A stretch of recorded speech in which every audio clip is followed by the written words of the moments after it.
Cohh, we got to talk about Barry. He goes away for a single week, and everything is messed up. Yep. How do we Classic keep Barry? How do we keep him in London? He's in LA right now, and it's just all screwed. Everything's screwed. Sounds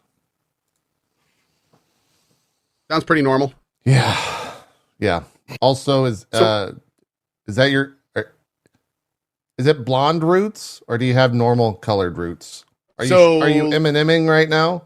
So last night I definitely had my blonde hair, and I took my clippers and I went right down I picked like a random shortness, and I was like, okay, let's see if this is short enough. And I went right down my hair, and it was brown, at least compared to the blonde. I was like, cool, great. So I buzzed my whole head, and then I walk out, and I'm talking to Lena, my wife, and she goes like, I was like, did I miss any spots? She kind of looks at me for a second, and she's like, you got like a halo thing going on, right? And I was like, what? What does that mean? She's like, yeah, if you're looking like at your hair, it's fine. But if you're small like me and you're looking up, like you got like this blonde halo thing going on. And I was like, so it had the tips were still blonde then. yes. So apparently the very like quarter-inch tips are still blonde. Okay. Well, Yep. So I'm going to just grow it out, and we're just going to see where it goes. yeah. You're going to have those frosted tips that are all the rage 20 years ago. I heard. Yeah. In the 90s, that was all the thing. It's going to be great. It's going to be great. Anyways, hello, hi, welcome to Drop Frames. I have a confession to make. I had frosted tips, and I am not proud of it. Yeah. And I burned all the pictures that had those. I got sent home from school because of my frosted tips. They made me dime back. The picture that my wife used to show her friends from my teenage years was short, bleached, spike hair, 10 gauge earrings, and a tongue piercing. You had a tongue piercing? I did. Did it fully heal back? How does that work? It did. Huh. How long did that take? Actually like one of the fastest healing parts. It's not long at all. Like you take it out and you give it like a few days, and you're done at that point. Wow. Yeah, it's one of it's typically one of the hardest ones to like keep in. Like you can't like pull it out while it's in there, or else it'll heal super quick. The ears are much harder. So my ears were gauge 10. Gauge is thickness. So my ears were pretty thick. And for those, when I first took them out, like you could see through my ears. Like if I was just like, hanging out without my earrings on, like you would actually see like the daylight through my ears. Like like you're looking through an ancient cave trying to find on the mural where the light hits for the secret entrance. That's what happened when they use my ear for that. I was actually standing at the foot of the cave, like, Zoop! So that like you had to do some tricks for that, which was interesting. But, yeah, massage, like super glue, or what'd you do? There was massaging was one of them, and also you paid someone to massage your ears. No, I did it. Oh. A little glimpse into JP's mind right there. You paid someone to massage you? No, I just did it myself. Wait, you could do that? You can touch your own ears? You don't have a body guy? You don't have a body guy like it? What do you mean? Wait, next you're going to tell me you wipe yourself. I mean, hold on now. I am cultured and I have a bidet. Okay? We got the guy to wipe the water off when it's done, right? Like you can't just go around moist. I mean, you can use the little air dryer. Yeah, but then your whole bathroom's stinky. No, mine's got a deodorizer on it. You hit you got a high tech bad boy. You hit the fan, and then you also hit the deodorizer. That's amazing. Mine's like hooked up to the garden hose or something. I don't know. It's just like my bidet is like the lowest of the low tech bidets. It like hooked onto the back of my toilet, and it's like okay, right? Okay, and I gotta pump it. I gotta pump it every time I want to. Squirt of water. Zeke, I don't think you understand what you just did. You just created my favorite website that doesn't exist. Oh? And that is homemadebidets.com. I want to see. I want to see pictures of people making their own bidets out of their own. I want to see MacGyver days. Is what I want to see. I want to see days made of the most ridiculous, like that does not belong in a bidet type of material. Listen. If you're looking for people to do that, like we all know the people who are well versed in creating things with water and pipes. Remember people who used to make bongs out of just about anything? Like, get those guys on it. Oh, sure. We called them bong artists. Yes. Yeah. Absolutely. I don't know any get those guys artists involved, and you're going to see some amazing constructions from household items. You ain't living. I guess, yeah. You don't have. I need to get a bong artist. I need to get a live-in bong artist. Apparently, Bongiver. That's right. Exactly. Thank you, chat, for that one. Bongiver. Sounds like Bon Iver or whatever that French. He's like, it's like a college course. It's like, okay, you've got half a tire, an orange, and a piece of string. What do you do? All right, man. I think we're just making another This is like a new creator on YouTube who just creates bidets. There's this show on NPR called, like, what is it called? Like the Great Table or Splendid Table or something. Sure. And they like bring ingredients and like, what would you make out of my food? We need that for bongs. So somebody just this is what's in my household drawer. How would you make that into a bong? And the bong artist would then, see, that's a radio show right there. You're welcome. First, I gotta know, dude. I gotta know, like, what are we doing? Like, what strain are we doing, man? Is it hybrid? Like, what kind of hit do you want off of it? Like, there's a lot of stuff that goes into this. I gotta know the details. I have to admit, what's hilarious is there's like potheads, and then there's like extra potheads, and those are the ones that like try to go into the science to it. So they're actually like, they go so far through being a pothead, they're like on the other side where they actually sound somewhat intelligent. Have you ever met those where they're just like, you guys? Yeah, man. So you have to take the percentage of THC and compare it to the cannabinol intake so it properly monotonizes in your body. So that way your high is wicked cool. Do you guys watch What We Do in the Shadows? No, I know what it is, but I've not watched it. Oh my god, it's one of the best shows on TV. But they just long story short, in it there's not just regular vampires. Yeah. There are regular vampires, but there's also energy vampires. And those are the people that like suck your energy away by being banal and boring and just like sitting to you and talking to you, small talking to you for hours, and they just suck your energy out, and that's how they live. There's one that's a weed shop guy. He's an energy vampire, and he just goes on for hours and hours about like strains and like, how to smoke and all this kind of shit. And he just sucks the energy out of. That makes sense. That's a good job for him. Yeah. You say energy vampire. I say passion. Could be. Saying. Yeah. Could be. Yeah. Might be.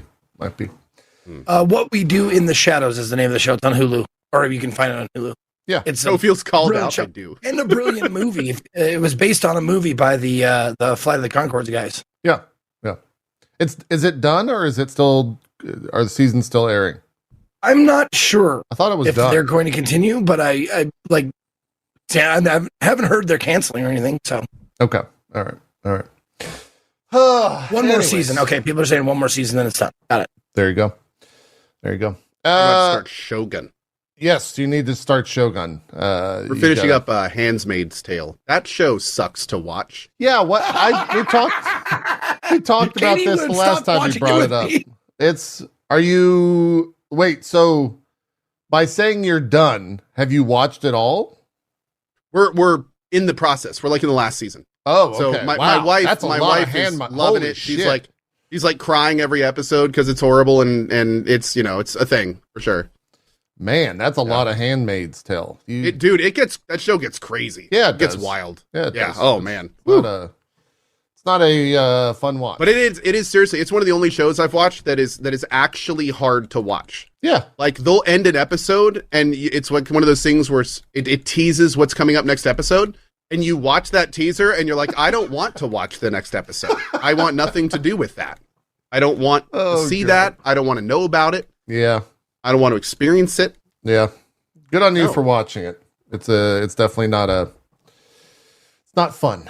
But it's good. Speaking of a show that by the description, I was like, I don't want to watch this. I did end up watching it though. That Quiet on Set Nickelodeon thing. What is that? What's that? Oh man, it's been fucking all over the internet. Like, I'm surprised you guys haven't heard of it. It's called Quiet on Set. It's a documentary about how kids were very badly mistreated during some of the Nickelodeon years. Oh, yeah. Oh, I've seen some of the fallout of that. Yeah. Huh. Yeah. It's like they're like, hey, you wanna hear stories about kids being abused? Verbally, emotionally, and sexually. Like, dude, no, I don't. And what's even crazier is if that's what I'm thinking of. There's some big names in that like went through that whole like Ariana Grande, I think was one of the people, and like there was a few others that were Ariana Grande. Grande. Yeah. Grande. That's probably correct. Okay. Yeah. Thank you. Yeah, I've never actually heard any of her songs. I'm not sure.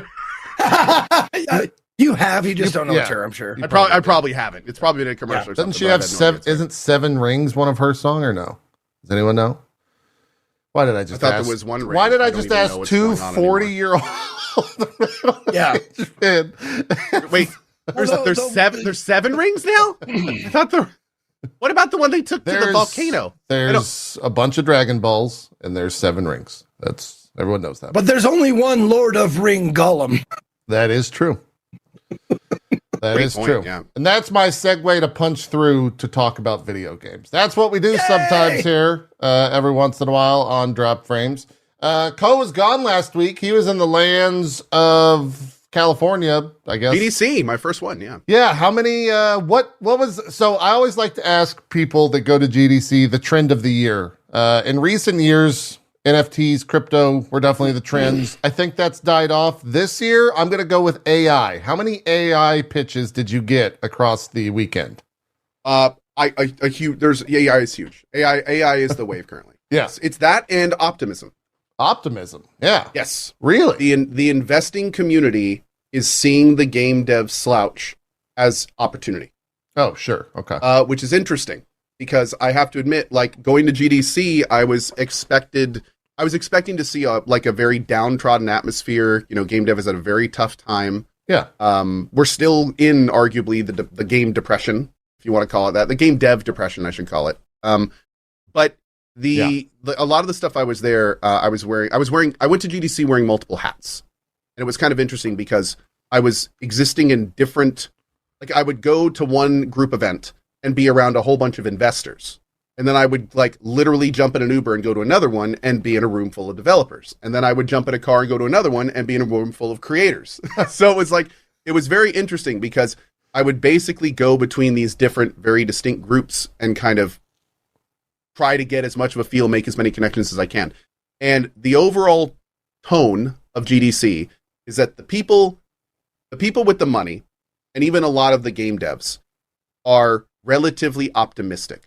They're seeing this kind of like a forest burn in a lot of ways. And what I mean by that is they will purposefully burn forests to clear out underbrush and area so in the future more can thrive. And I heard that analogy so much at GDC when I went there. A lot of people are game dev has been in a bad place for a while, and we're seeing the ramifications of that all come to a head. And there's a very good chance that some very good things could come out of this.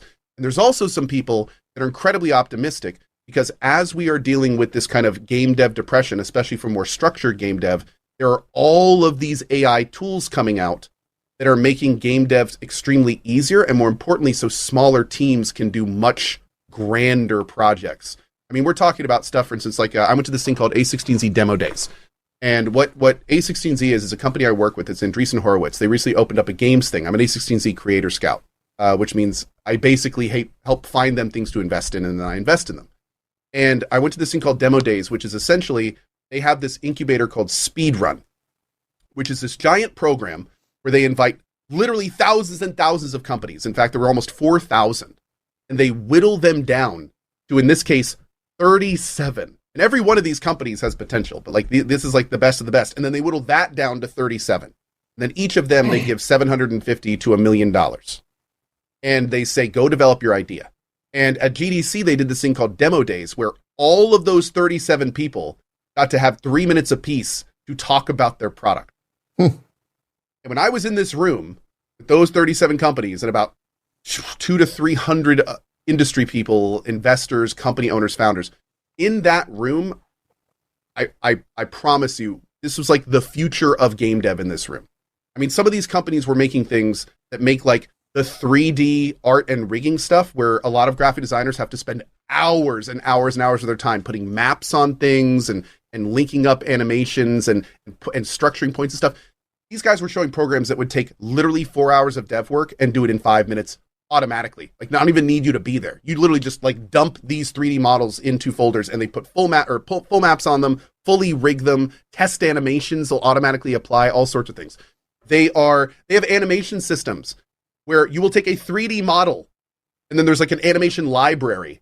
You could drag the animation over the model and it will rig it and animate it. And then you can, using text, alter what the animation does. Okay, I want it more wobbly. I want him to look more drunk. And it will change the animation like right there. It's incredible. I mean, and this is a fraction of the stuff that's coming. So that kind of stuff, plus the fact that like more structured game dev is clearly in a metamorphosis period, plus the fact that we have this rise of these indie projects like Pow World, and we have Chocolatier around the corner. We have all the Core Keeper, all these programs that have like completely been huge successes, but not taken any of the traditional paths.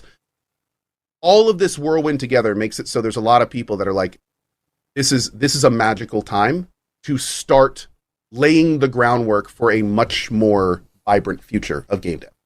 So there was a lot of that, a surprising amount. I honestly went there expecting to come out like a little bit depressed, but there's a lot of people that are very optimistic about this period. Does it mean that everything is great and no, not at all. What I'm talking about people are optimistic for is the potential of the future. Yeah. People aren't optimistic about anything going on right now, but they are very optimistic about the runway that is being paved for a potential very interesting future. Yeah. So game dev, the game devs themselves, we're still in the thick of this game dev depression. There is a lot of camaraderie among game devs about, there's a whole, what was very interesting is lots of folks trying to find other people jobs. It was sure very cool how many people were I would be in a discussion and someone would just walk up and be like, "Hey Phil, what's going on? Hey, I've got 3 artists and 2 animators. Do you need anyone for your project? I know you're working on this." Like a lot of just random people being, "I know this guy, I know these people, I've got this group." And that was very, very cool. So that was awesome. And then the final hat that I wore for Emberville and Mad Mushroom, the final 2 hats, that stuff was just more kind of business stuff. Met with some people who were interested in publishing Emberville. Did the Mad Mushroom Mixer. The Mad Mushroom Mixer was crazy because there was 20 people there that helped found Twitch and were some of the first people that worked at Twitch. Oh, nice. So, it was wild. All the people, I could name off 20 names and both of you would know most of them. The first day I hung out with Faucius at his apartment for the whole day. Nice. And then, Soma and Fish, all those people were at the Mad Mushroom Mixer. It was wild. It was crazy to be in a circle and be this is the same circle of people I would have stood with at the first TwitchCon. And we're all right here, chatting and drinking beers and having a good time, and half of them are drunk off their ass. So that was no, that sounds like Twitch, yeah. I bought an extremely expensive GDC ticket. Oh yeah, tickets are pretty pricey in general, aren't they? I didn't go in GDC. You didn't enter in once? I literally did not go in. I didn't even pick up my badge. This is the first. Yeah. Everyone warned me about this. Yeah, that makes sense. Everyone was like, "You don't go to GDC for GDC. You go there for the networking." And I was like, "Yeah, right. There's no way I'm going to have enough to do to not even have a minute to go to GDC." Yeah, that's not the case at all. The multiple small times I had free time, I would just be walking somewhere and get grabbed by somebody, and we'd be doing stuff. And the whole thing was so surreal because everyone at GDC is apparently where everyone goes, especially now that E3 is dead. Yeah. So, I'm walking out of the freaking hotel to go to a dinner. I'm walking by and I'm just oh, I know that guy. Hey, what's up? He points at me and goes, "Hey, what's going on, Cohh?" And Jeff Keighley walks over and we start talking about random stuff. And then I walk out the door, I see 2 more game directors as I'm getting into the Uber. And then I go out to the dinner. I'm to the left. I'm at dinner, co-founder of Blizzard to my right, game director of Dave the Diver to my left, game director of Alan Wake 2 across from me. And this was just a normal thing. It wasn't a special event. It was just everyone just has to eat. So people just go out and get, so there's just people and see everywhere. It was was very wild. It was like a rock concert of game devs. Yeah, I mean that's GDC in a nutshell, right? But like it was very weird. It's been like the industry secret, I would say, for a long time now. That's where they all go and act like normal people. Wait, is it in LA or San Francisco? It's San Francisco, right?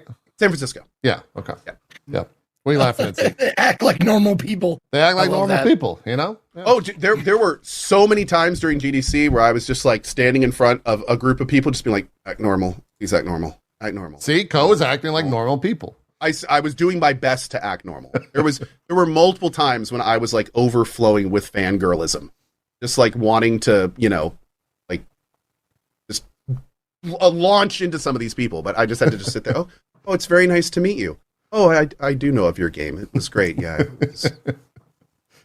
Be professional. Be professional. Yeah. Giga professional name drop. Yeah. No, I got it. Yep. How much poop did you see in San Francisco? Devs. Not one. How much? We're just innocent devs. Oh yeah, normal devs. Just innocent. Are you doing the I'm just an innocent man meme? That's what that is. Yeah. Every Monday, you got to retweet it. I was warned by so many people about San Francisco.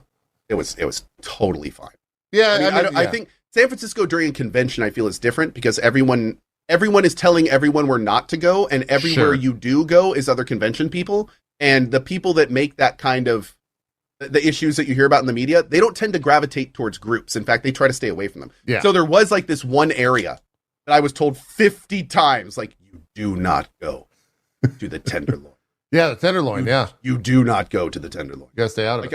I had one Uber driver who was like, yeah, man, this one time I was going through he was a Southern guy. This one time I was going through the Tenderloin, man, and like these guys walked in front of my car, and they were all doing this like crip walk, like a zombie, and they all got in front so I couldn't move, and then all of a sudden like more walked around me, and they all stood in a circle, and I was like, what do you guys want? And none of them said anything, and they just stood there. So eventually I just like slowly drove forward and kind of pushed them out of the way and kind of kept going, and I looked back, and they were all just standing there looking weird. Don't go to the Tenderloin, man. Damn. Don't go to the Tenderloin. No, don't go there, man. It's weird. Yeah, that cab. And the best part was he told me that story. He's like, "Oh, you're from North Carolina? Okay, I'm gonna tell you something as a Southern boy." And then he like, you have the like, Southern boy. Oh, okay. I was like, okay, cool, thanks. Yeah. Of course, he was talking Southern, so to be thanks, man. I appreciate that. So yeah, you got to put on the twang. Thanks. That's how it goes. Yeah, I appreciate. That's how it goes. Yeah. Thank you. Yeah, makes sense. He's like, Godspeed, brother. Godspeed. Nice. So otherwise, a good trip. Yeah, it was great. That was awesome. 4 or 5 day trip, right? 100%. I went 2 days. Funny enough, it started as 4 days. Oh. And then I learned Dragon's Dogma was there. And then Capcom told me, we're releasing a day early. And then all of my stuff had to be compacted. And that's one of the reasons I couldn't go to GDC. Because originally I had like 4 days scheduled out. And then they got like compacted to 2. So I mean, I had 11 meetings the first day, 14 the second. Like it was just jam-packed, the work meeting. Yeah. It was fun, but it was work. Yeah. Well, cool. I will say the blonde hair was a great conversation starter. I saw you in all those photos that you were retweeting, and I was like, God, that. So I had people that are 10 times more famous than I will ever be. Yeah. And they would walk up to me and be like, why? I imagine like a Steve Jobs walking up to you. He's just studying your hair. They really would. They just kind of be like, I don't get it. I had one guy that did one of these where they walked up with their hand on their face and they did one of these. What's going on here? Like a Jeff Goldblum. Yeah, like exactly like a Jeff Goldblum. Like just like what's this? Nice. What's going on here? And I was just like, yeah. But then see it was actually kind of great because then that always like every single exactly. And I promise I talked to a lot more people than I probably would have because they walked up and asked about the hair. And that leads me to the charity thing. A few people didn't even know, like a lot of the people that asked about the hair, because again, it looked ridiculous, were investors. So I would be like, oh yeah, it's a charity stream. And there were people like lifelong investors that would look at me and be like, charity stream? Like what is that? And I'd have to like tell them and stuff. And they'd be like, that's amazing. Like it was really interesting. Like these guys in business, really? Like it was very fun. It was. I thought it was like game dev. Like game dev be like, you have enough money to give to somebody else? No, why are some people not telling me? Yeah, it is also like it's wild. I mean, this thing we've been doing has been 10 plus years old, easily. There are still There's got cat hair flick. Yeah, there's still so many people that live and function in the periphery of our gaming world that just do not understand what streaming is, why it functions, why it happens. I had to explain to multiple people at GDC, what is a sponsored stream? Why does it actually happen? What is the benefit of it? Why do people prioritize it over traditional media? Like, it's crazy how like, this is so new for us, but like it's not even penetrated some worlds that are in the periphery of like actual game dev stuff. It's very interesting. Makes sense. I really didn't. I thought they would be like hip to all of our shit.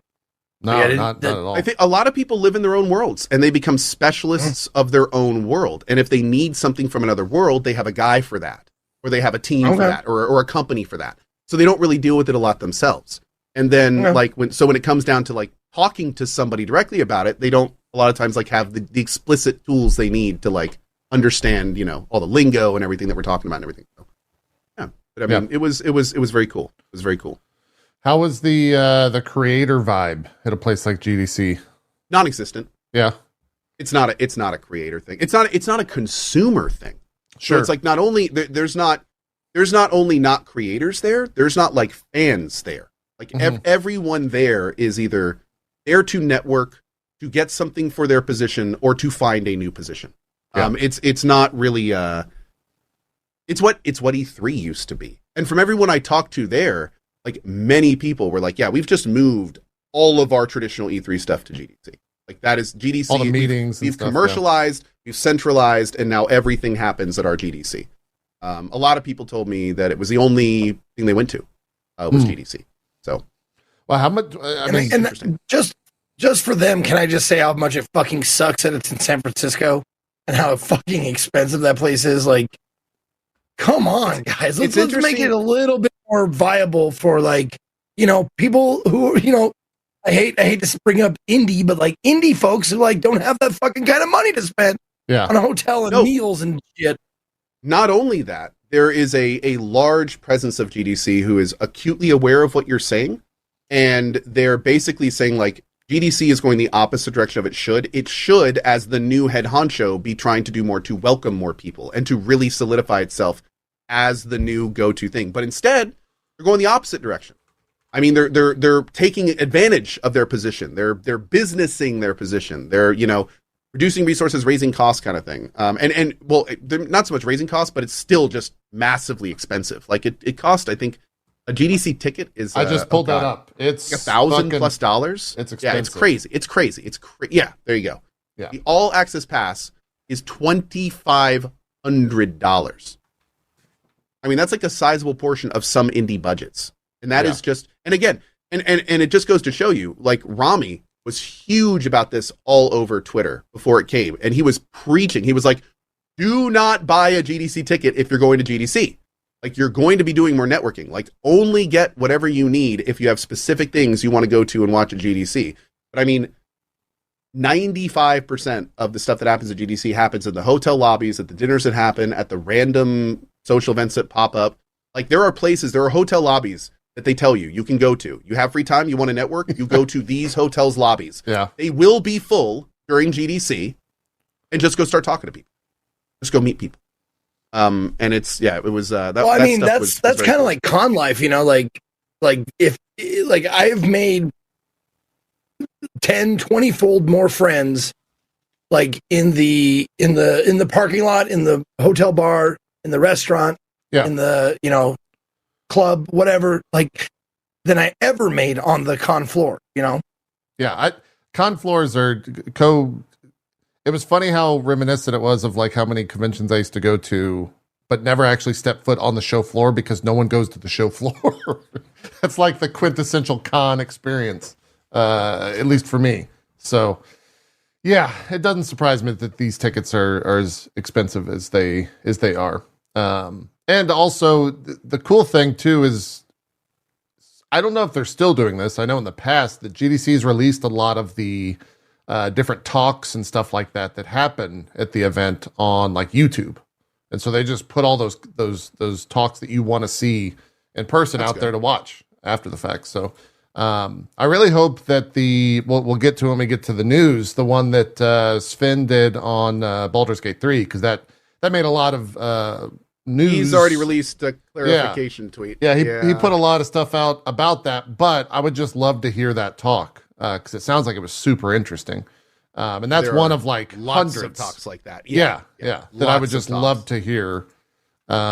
Developers, talking shop and saying like, we did this because of this. And it's not just a Reddit post where gamers are telling them how they should have done this. It's like, no, it's a healthy conversation between devs.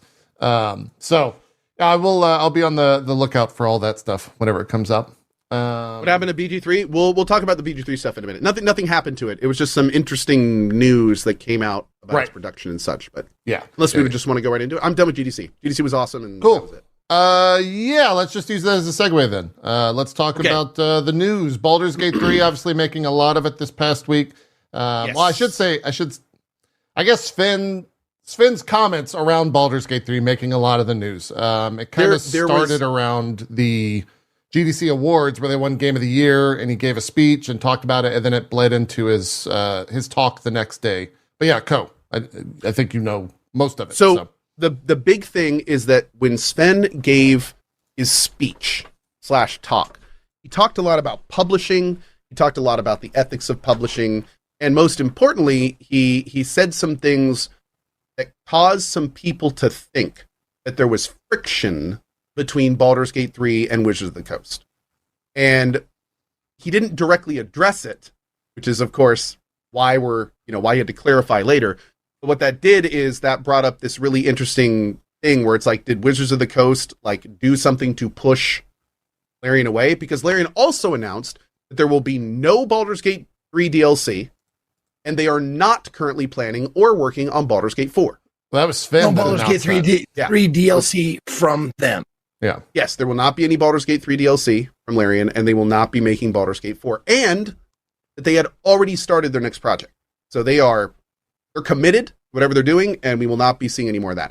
So, of course, that plus these little comments led the internet to be like, oh, God, what happened between Larian and Wizards of the Coast? Right. Like, if you see, this what he said and this what he said, he must be referring to their relationship. And, they were just a whole bunch of conjecture. And so, to be clear, Sven did tweet out, and do you have that exact tweet in front of you, by any chance? I'm trying to find all of the things that happened and that he said, but yes, I can try to find the exact tweet. Yeah, I'll let you read out the verbatim stuff. But essentially, he came out and was like, nah, dude, we're cool. Wizards of the Coast was cool. That's not what we were talking about. Everything's good. So, here's the thing. He kind of had to do anyway. So now people are like, did he do that because he had to? Yeah. Or it's just one of those weird situations of somebody's alluding to something, and we don't even know if he's able to say what he's alluding to, if he's even alluding to it. Yeah. Here's the... I will say that I do think that Sven unfortunately created a bit of drama from this. 100%. Yeah, without question. I think this is the tweet that you're referencing here, reading the Reddit threads. Yeah. All right, clear up something. Wait, real quick to stop you, real quick.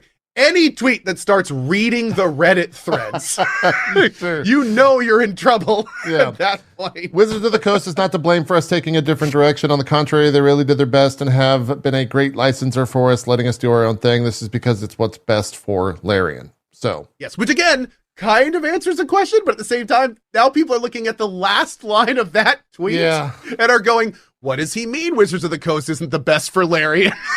So it's like this, he just can't win. He can't win.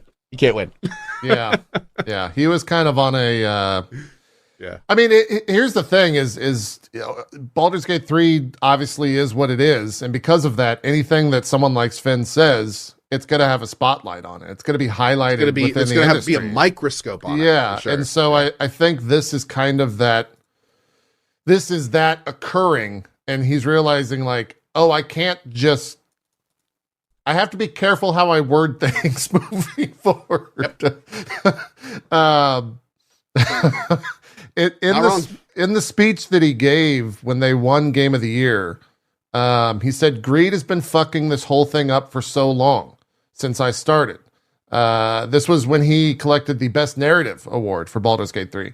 I've been fighting publishers my entire life, and I keep on seeing the same mistakes over and over. It's always the quarterly profits. The only thing that matters are the numbers. And when you fire everybody, and then the next year say, shit, I'm out of developers. And then you start hiring people again, and then you do acquisitions, and then you put them in the same loop again, and it's just broken. You don't have to.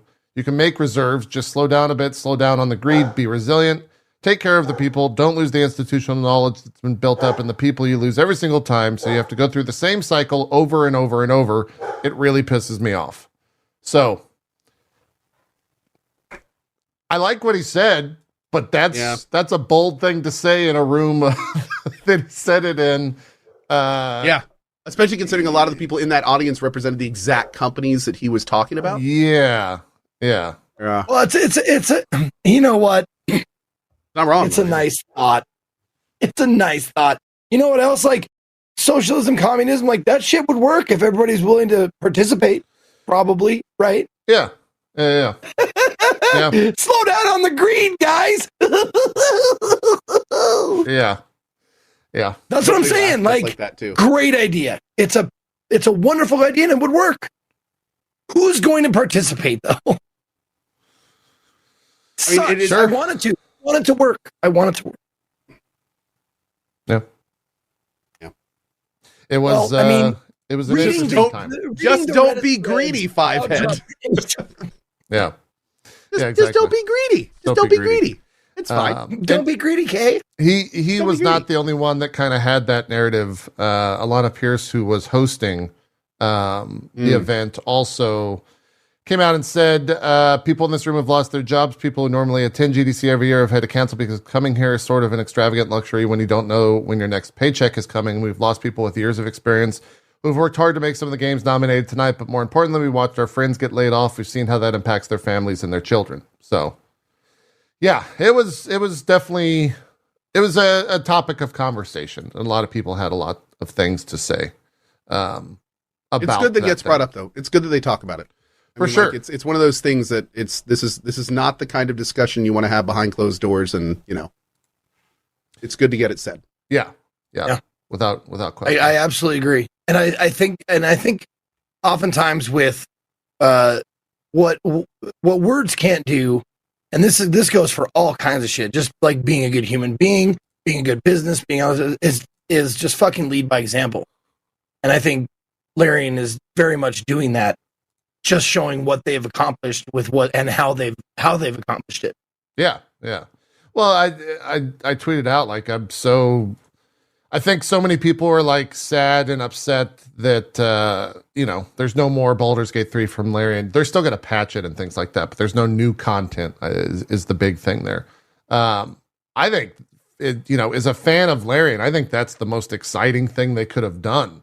I'm 1,000% okay with it. Yeah. And then I saw so many people saying like, "Oh, I would love Larian to take over XYZ IP," and it's like, no, I want them to do their own thing. I want them to do a whole brand new thing where they have full ownership over it. I don't want anyone else. Let's get DOS 3. Let's get a new IP. Yeah, that's whatever. But wasn't that one of Sven's like tweets? Like not like I don't know if it was related or whatever, but he said he's like, we're working on something bigger than Baldur's Gate 3, if you can believe that.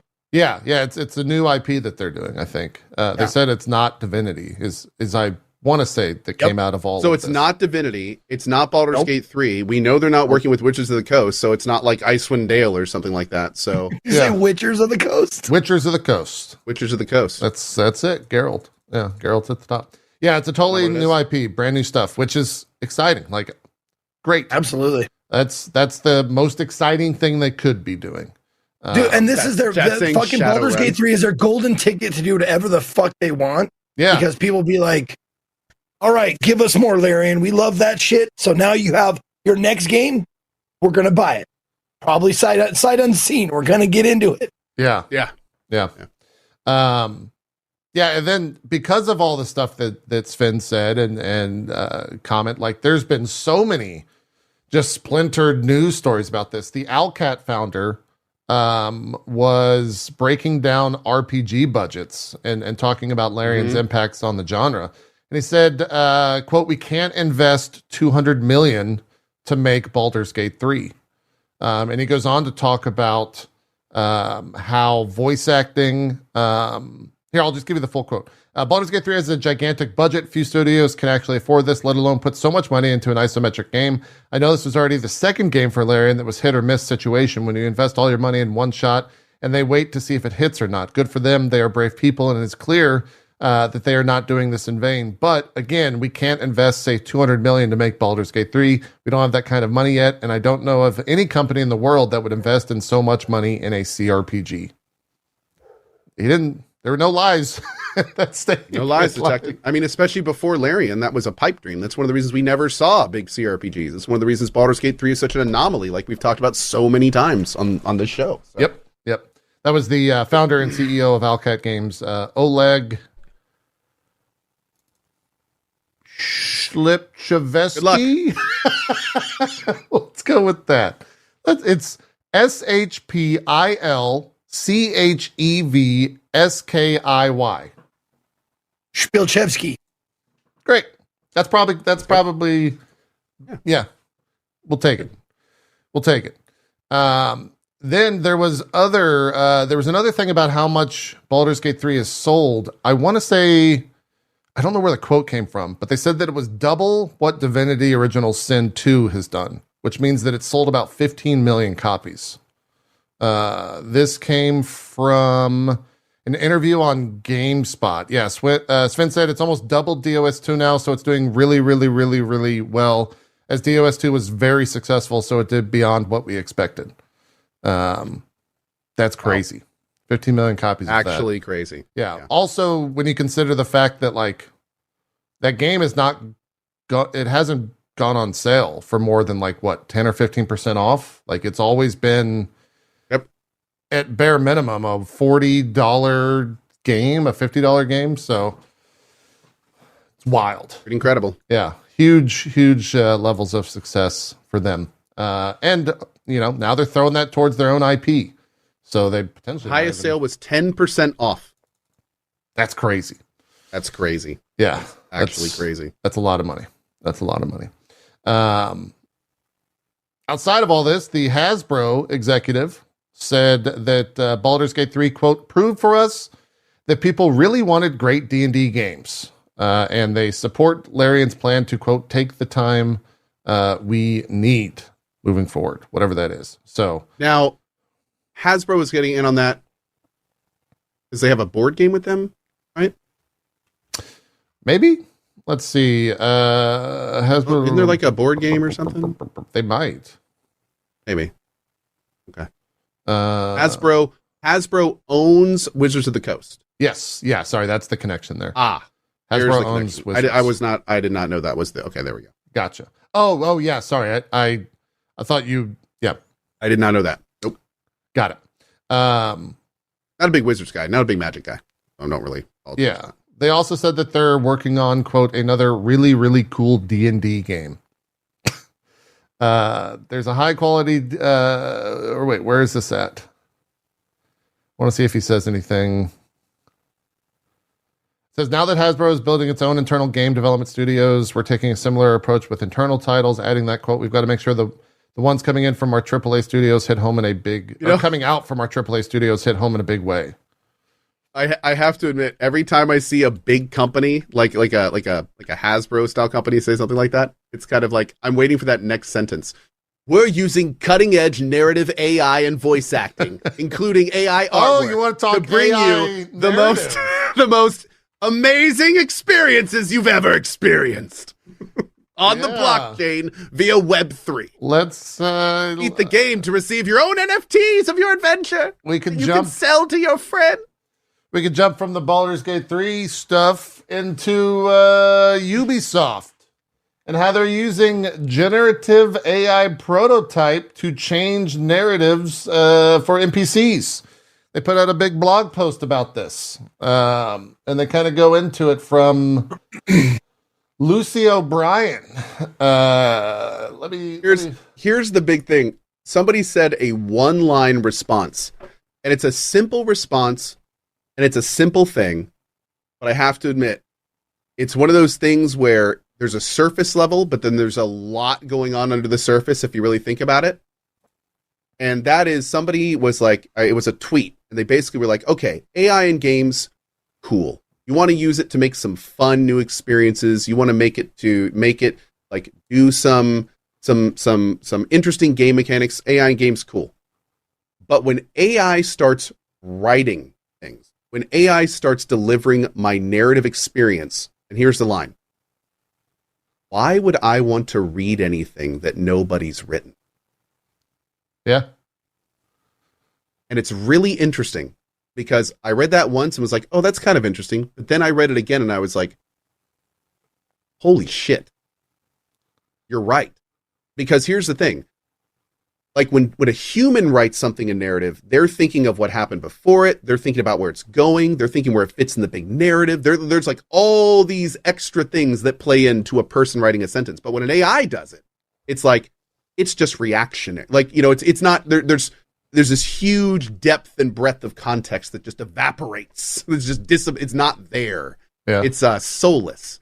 So it's like, it doesn't mean it couldn't recreate human writing. It doesn't mean it could fool you. I mean, obviously it could. It's 100%. That's the goal, is to fool But in you. the same vein, it's like, without that more like involved and deep intention, without the idea of where it's going, without the meaning of where it's placed in the larger scheme, like AI is nowhere near that kind of thing yet.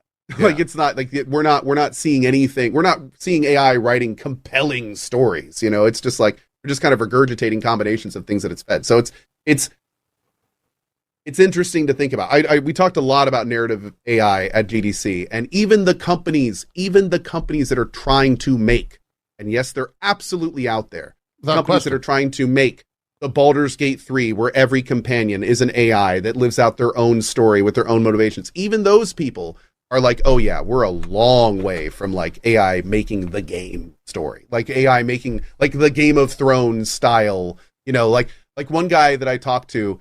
It's interesting because I had used this example in the past and he used it when I was talking to him. He goes, AI is a long way from Hodor moments. And I was like, I know exactly what you mean by that. And he goes, yeah, AI, like there's nothing we can do to tell it like, yeah, make a Hodor moment. Like it just doesn't happen.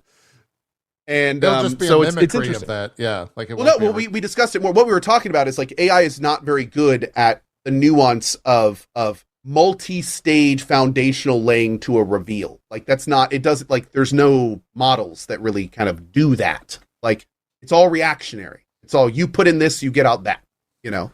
So it's yeah, we're quite a way from that. Thankfully, we're not going to see that in games anytime soon. And if we do, unfortunately, the implementation is probably not going to be great. What AI is great for is small talk, social stuff, flavor, things like that. And that's where we're seeing implementations that might actually be okay. Party dialogue, stuff like that, you know, like that are all about the character, like minor things that may situational things, but yeah, none of the stuff I saw, unfortunately, was impressive. It had to do with AI story stuff. Like still, I saw more than a few things. Early days in that for sure. Still very. You know, I was thinking about like you got me talking. You got me thinking about like small talk and stuff, and like how like I was thinking. Wouldn't it be nice? You know how in a lot of games there's a shopkeep, and you go to the shopkeep, and he has the same first opening line every time, and you have to hear it 1,000 fucking times during one game. Yep. Wouldn't it be kind of neat if it was 1,000 different things he said, like every time you go into the shop? That's exactly the kind of stuff where they're actually making headroads in AI, where it's like, you know, different greetings, different goodbyes, random small talk, like that kind of stuff. That's where it's actually making headways. Yeah. And that's where it's actually kind of cool because like that, all that stuff is very contained and it's very just for flavor, you know, that's completely different than telling a story. Those are two different things. So, you know, that kind of stuff I think is wildly cool when done ethically and properly. Yeah. I already have like, profound is a pretty strong word, but I'll use it here. I already have those moments when just in a game, a character reacts to something that's happened in the story and says something about like, oh, blah, blah, blah, blah, blah, blah, blah. It's this thing you did 10 minutes ago. And you're like, oh, well, that's cool. What if that was happening? Like, what if all small talk was like that? Like you cut a mob's head off in the last combat. God, that got really brutal and savage back there, didn't it? Why did you massacre that mob? Well, a way to think about it is you walk through a town like in Dragon's Dogma. Yeah. And all the villagers are AI chatting to themselves about events that happen in the world. Right. And everything you do has a tag associated with it. And anytime you do one of those things, that tag gets added into all potential AI conversations that could happen. So like there are some interesting things that AI could do. It's not like it, and I really don't like when people just swear it off as a whole, especially considering AI means so many different things. It is not just AI in it's games. A very like broad there's term, AI yeah. in game dev, there's AI in pipeline, there's AI in server architecture, there's AI everywhere. So to just be like AI bad, that's just ignorant. Let's be real. Yeah. But when you talk about specific applications, there are some very cool things it could do. But the goal is going to be making sure that it does what it does well and doesn't bleed into what it doesn't. So Yeah. We'll see. And for the record, I do want to point out, I saw someone mentioning this. There was at GDC a full pipeline that plugged into other AI materials where you could write your game in plain text and it would make it. Oh, just like prompt it. That is an actual project that is in production, funded, and trucking along. Yeah. Where you can go as far as pick your programming language. And that makes sense. It's all just models at that point, so that doesn't surprise me. And people are in chat going, "Oh my God, that sounds terrible. That's gross." Where a mechanics prototyper in game dev is going, "You just made my job about 50 times easier. I will be able to develop better and more game mechanics because I have access to a tool like that that lets me quickly and easily change, edit, and adjust ideas I have for my games." Yeah, potentially. So it's like, yeah, you're sitting there going, "Oh, that's gross, that's bad, that's terrible." Game devs love it. So it's like, and the same goes for like being able to quickly prototype things and test things and change things. And like, there's a lot of usage for these tools that may not be overtly apparent to us as end users. That could mean that, could revolutionize in a lot of ways the way that this stuff is done. Yeah. I found it interesting when, I forget who exactly it was, but there was a game developer that was talking about using AI for everything you just said. And then they were talking about like the aspect of debugging AI code and how like that is going to be a whole thing that. Well, you just make no. Just use the AI debugger. Yeah, exactly. Just run the AI debugger. Yeah, sure. Yeah. No, you gotta have like a few redundant systems. So a debugger, and then a debugger behind that. That's true. True. And then it's like, hey, okay, I noticed you gave me that program, but I'm going to need you to go ahead and debug it. And the AI just goes, "I can't do that, Dave." Right. It starts. Then the Ubisoft narrative. It's not a AI bug, Dave. It's a feature, and I'm not fixing it. And it has small talk. Yeah. I'm not. Would you like some coffee first, Dave? How about you go make your favorite cup of brew before we start this debugging process? I can wait. I bought your AI debugger system, and it's calling me Dave. It's not even getting my name right. Like, this is terrible. Like, the basic shit I fed into it, it's not doing it right. Can I get a refund? Oh, no, sir, that's normal. Your AI has adopted you and renamed you. That's normal. Accurate. That's okay. You're Dave now. So, Dave, can I help you with anything else? Accurate. Yeah. Well, no. I guess that was it. Okay, you have a great day, Dave. Thanks for calling. Oh, man. Let's continue on with the news. Here's one that I know nothing about, but it's a really fun headline. Will Smith's zombie game that no one has heard of, which I didn't even know he was making a zombie game. It has bombed spectacularly, according to Kotaku.com. Was that the thing none of us have heard of has failed, but Will Smith's there, so it's news. Yeah. It's called Undawn. It is a open world zombie survival shooter that launched in June 2023 on mobile and PC. It was a Tencent game. I think were the publishers behind it. It was out? Yeah, which I didn't even know as well. This is June 2023. It's free on Steam. Will Smith was, is it? Wait. He was a major role in the story. Yeah, I'm going to continue reading. The post-apocalyptic zombies shooter allegedly had more than 300 developers on it and a budget of nearly 140 million USD. Unfortunately, according to Reuters via the research firm App Magic, the game has only managed to rake in $287,000 in revenue. That's about 0.2% of the game's alleged budget in a span of 8 months. 140 million. Meanwhile, over in Cyprus, the Owlcat prez is like, you Will Smith!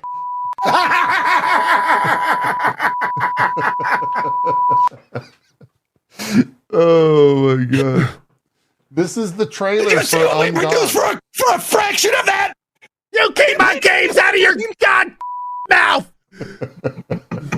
Oh my god. Yeah, dude. This looks pretty generic that we're seeing here. So yeah, that's Undawn. Hey, it's out if you want to play it. So, okay, somebody just said something in chat that was pretty funny. So, like, Larian exit stage right to go make their IP. Owlcat's like, so I heard you need a BG4? Dude,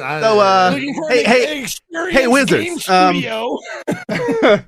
mean, so about that giant budget you got. Yeah. Hey, Owlcat. I think we can make this work. Maybe. Why not? All right. Why not? By the way, the Undawn it's free on Steam if you want to check. Free. Oh, it's a mobile game. I think it's free to play, right? Yeah, it's free to play. That makes sense. Yeah. Makes sense. Yeah. So that's a fun headline. Like I said, it's a fun headline. Of course, I bet Will Smith was on a beach somewhere, drinking a Mai Tai. Oh, he probably. Some guy came up and was like, "Hey, Will, did you see the news that you're in the news for your game bombing?" And Will was like, "I was in a game." Hold on. I'm reading some of the reviews for this fucking game, and they're 100%. Fucking brilliant. This game is free and still not worth the money. Game's budget went into Will Smith's wallet. We said that, I think. It has Willard Smith as an NPC. He kills zombies who talk about his wife. So it's basically the Golden Globes all over again. Yeah. It's just whatever it was. I think it was the Oscars, right? Oh, sure. Why not? Yeah. Yeah. That's. I hope his character can slap in that game. Me too. If not a DLC, to buy the slap. Obviously, that'd be a huge moneymaker. That's where they fucked up. They could have just sold the slap. If it was just a game of Will Smith and the only thing you could do to zombies was slap them, and you just walked around slapping zombies, I bet you would have sold better. Exactly. I would have bought it. Yeah. I am reluctant to touch on this story because I don't know where it ended up. But last Sunday at an Apex Legends event, during the finals of the event, there were two players that were basically hacked live and enabled cheats. And so it sparked a huge on stream, live during the finals. And they left the game / I think maybe got kicked from the game. So all that happened. And then the next thing is, was this easy anti-cheat? And I think they put out a tweet saying, they put out a tweet when they hadn't put out a tweet since, I think, 2016, which is just a funny aside. It was the first tweet in 8 years on their account. They put out a tweet saying, no, it had nothing to do with us. And then that's kind of where I stopped following the story. And that was Monday or Tuesday. So I don't know what is going on. Are people playing Apex Legends? What do you know what's going on? Oh yeah. Pirate Software did a stream where they really dived into this. Looked into it. And the unfortunate reality here is that there's not really a good solution to this. People are being a bit more alarmist than they need to be. But the thing is if it was easy anti-cheat, it's cool, we can figure it out, we can patch it, that's great. If it wasn't easy anti-cheat, what happened? Yeah. Like that's where it becomes a bit more of like, what happened? How do we stop it? Do they know what happened? Are they like, they aren't being public? I don't believe so. It's this really weird. But what they have confirmed is that it was not a breach of the easy anti-cheat. Okay. So the thought now is that the actual computers themselves were compromised in some way, and that they used general compromisation to then attack that behind the anti-cheat, essentially, because it was already in the system. So that's the guess. Yeah. I don't, and chat, correct me if I'm wrong, I don't think they've been public at all about the actual reasons. I don't know if they're ever going to be. Yeah, they might not ever be. That's right. Yeah. So, but it was a very uncomfortable period of time, because there was no question a period where everyone thought it was 100% the anti-cheat being hacked live. And more importantly, they thought the reason these people waited for the tournament was to show everyone the anti-cheat was not working properly. So they thought it was like, a big middle finger to the industry kind of thing. But it turns out, it looks like that, yeah, it may be just computers getting hacked, and yeah, I'm getting a little creative with it. Yeah. We'll see. I forget which publication, but I think the people that did the hack also were in an interview as well. And so they were just having fun, quote unquote fun. So yeah, I was, Ilani in my chat just said that too. Apex said, Apex spent a while fixing the bug with their game engine, not EAC. A guy admitted that he did it for fun and to get Apex to fix the bug. Huh. Okay. Sure. That's the thing, I guess. Have you ever had Pirate Software in here? No, not yet. No. I think so. No. I don't think we've really had an opportunity since he kind of blasted onto the scene, but we'd love to someday. In fact, we should figure out when his game's releasing. Yeah. And that's bring him in for his big game release. Or a news thing about it for sure. Yeah. Love to talk to him about it. That'd be great.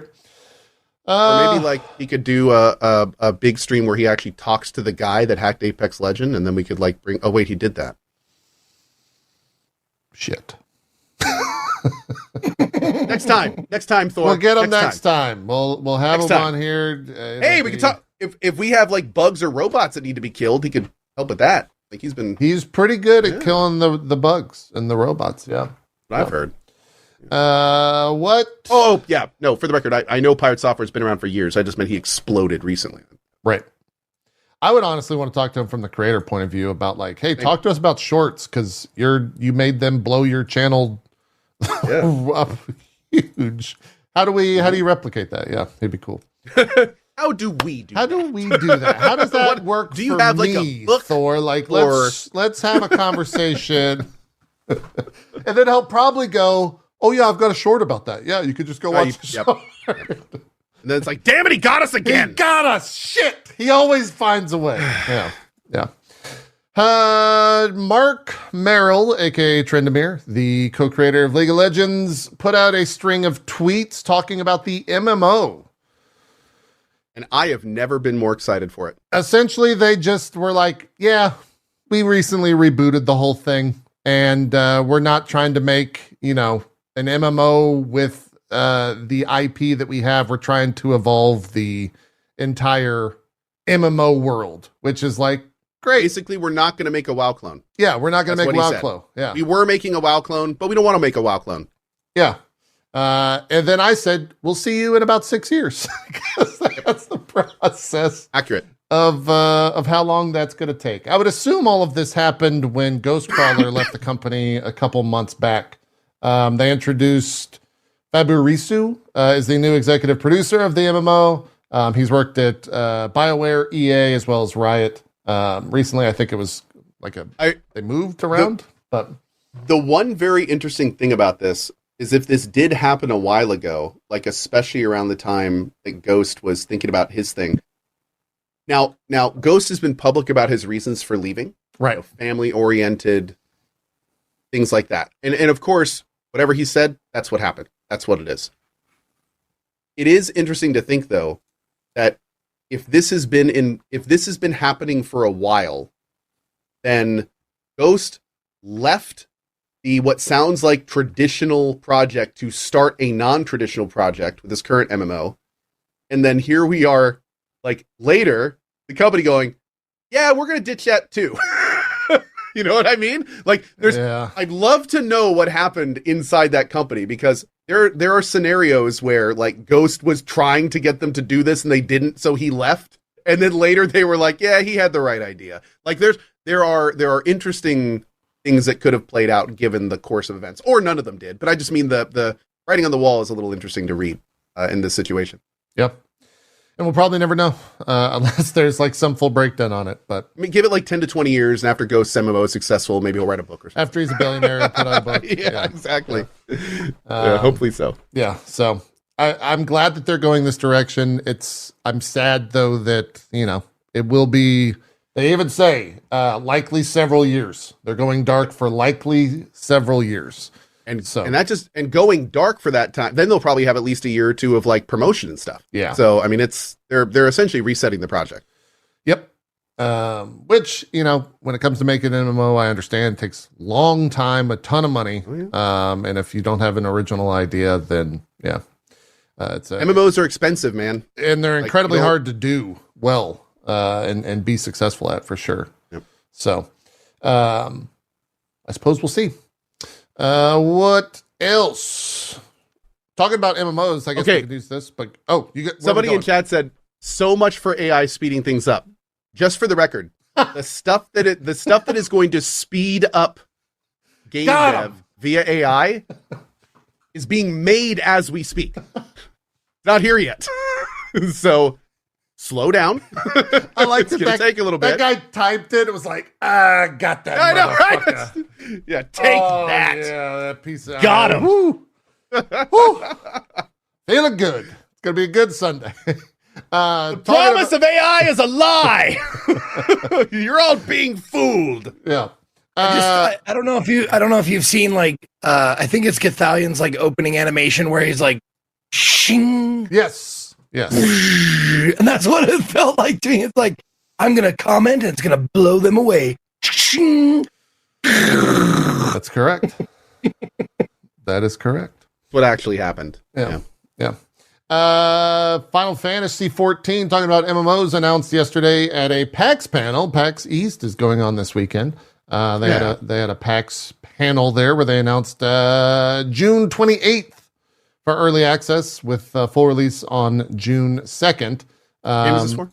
For Dawntrail, for their new expansion. Yeah. And the big, I guess, the big story, the big framework for this whole announcement is that when he announced it, he said that they were originally going to launch the week before that, but Elden Ring's DLC decided to come out. So they pushed it back, and he said, you have 1 week to play Elden Ring, and then Dawntrail will come out. So, yeah. And he was very... how considerate. Yeah. He's very, very apt to say, like, I am not doing this for me personally at all, which he was very much doing this for him to play Elden Ring DLC. Because he wants to play it himself. But yeah, that happened yesterday. And then there was also Final Fantasy 16. Oh, now, okay. Bad news. That was a bad news comment. Where did that come from?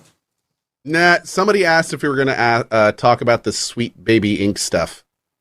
Oh, I don't know enough about it to talk about it. And that is a whole can of worms I don't think we should get into just because I don't know enough about it. I don't like. I mean, it's about as close to politics and gaming as you can get. So I hate all of it. Yeah. I also don't want to talk about it. Can we just not talk about it? Is that okay? Yeah, that's great. Yeah, we move forward. You can Google it if you want to. What else? Oh, they had a Final Fantasy 16 panel as well. They talked about the DLC for that. It's coming out in April 18th, I think.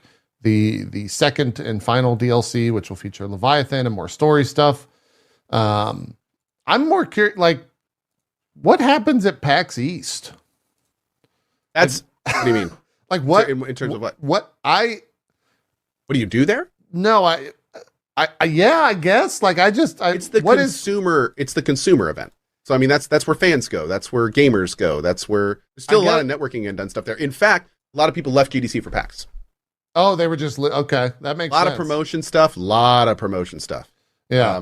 That's like Like, you don't go to GDC to really promote your product. You go to GDC to promote networking your product and finding employees and stuff like that. Then you go to PAX and you promote your product. Like, that's where you find, your PR connections, your fans, your players, that kind of thing. Yeah. Very different audiences.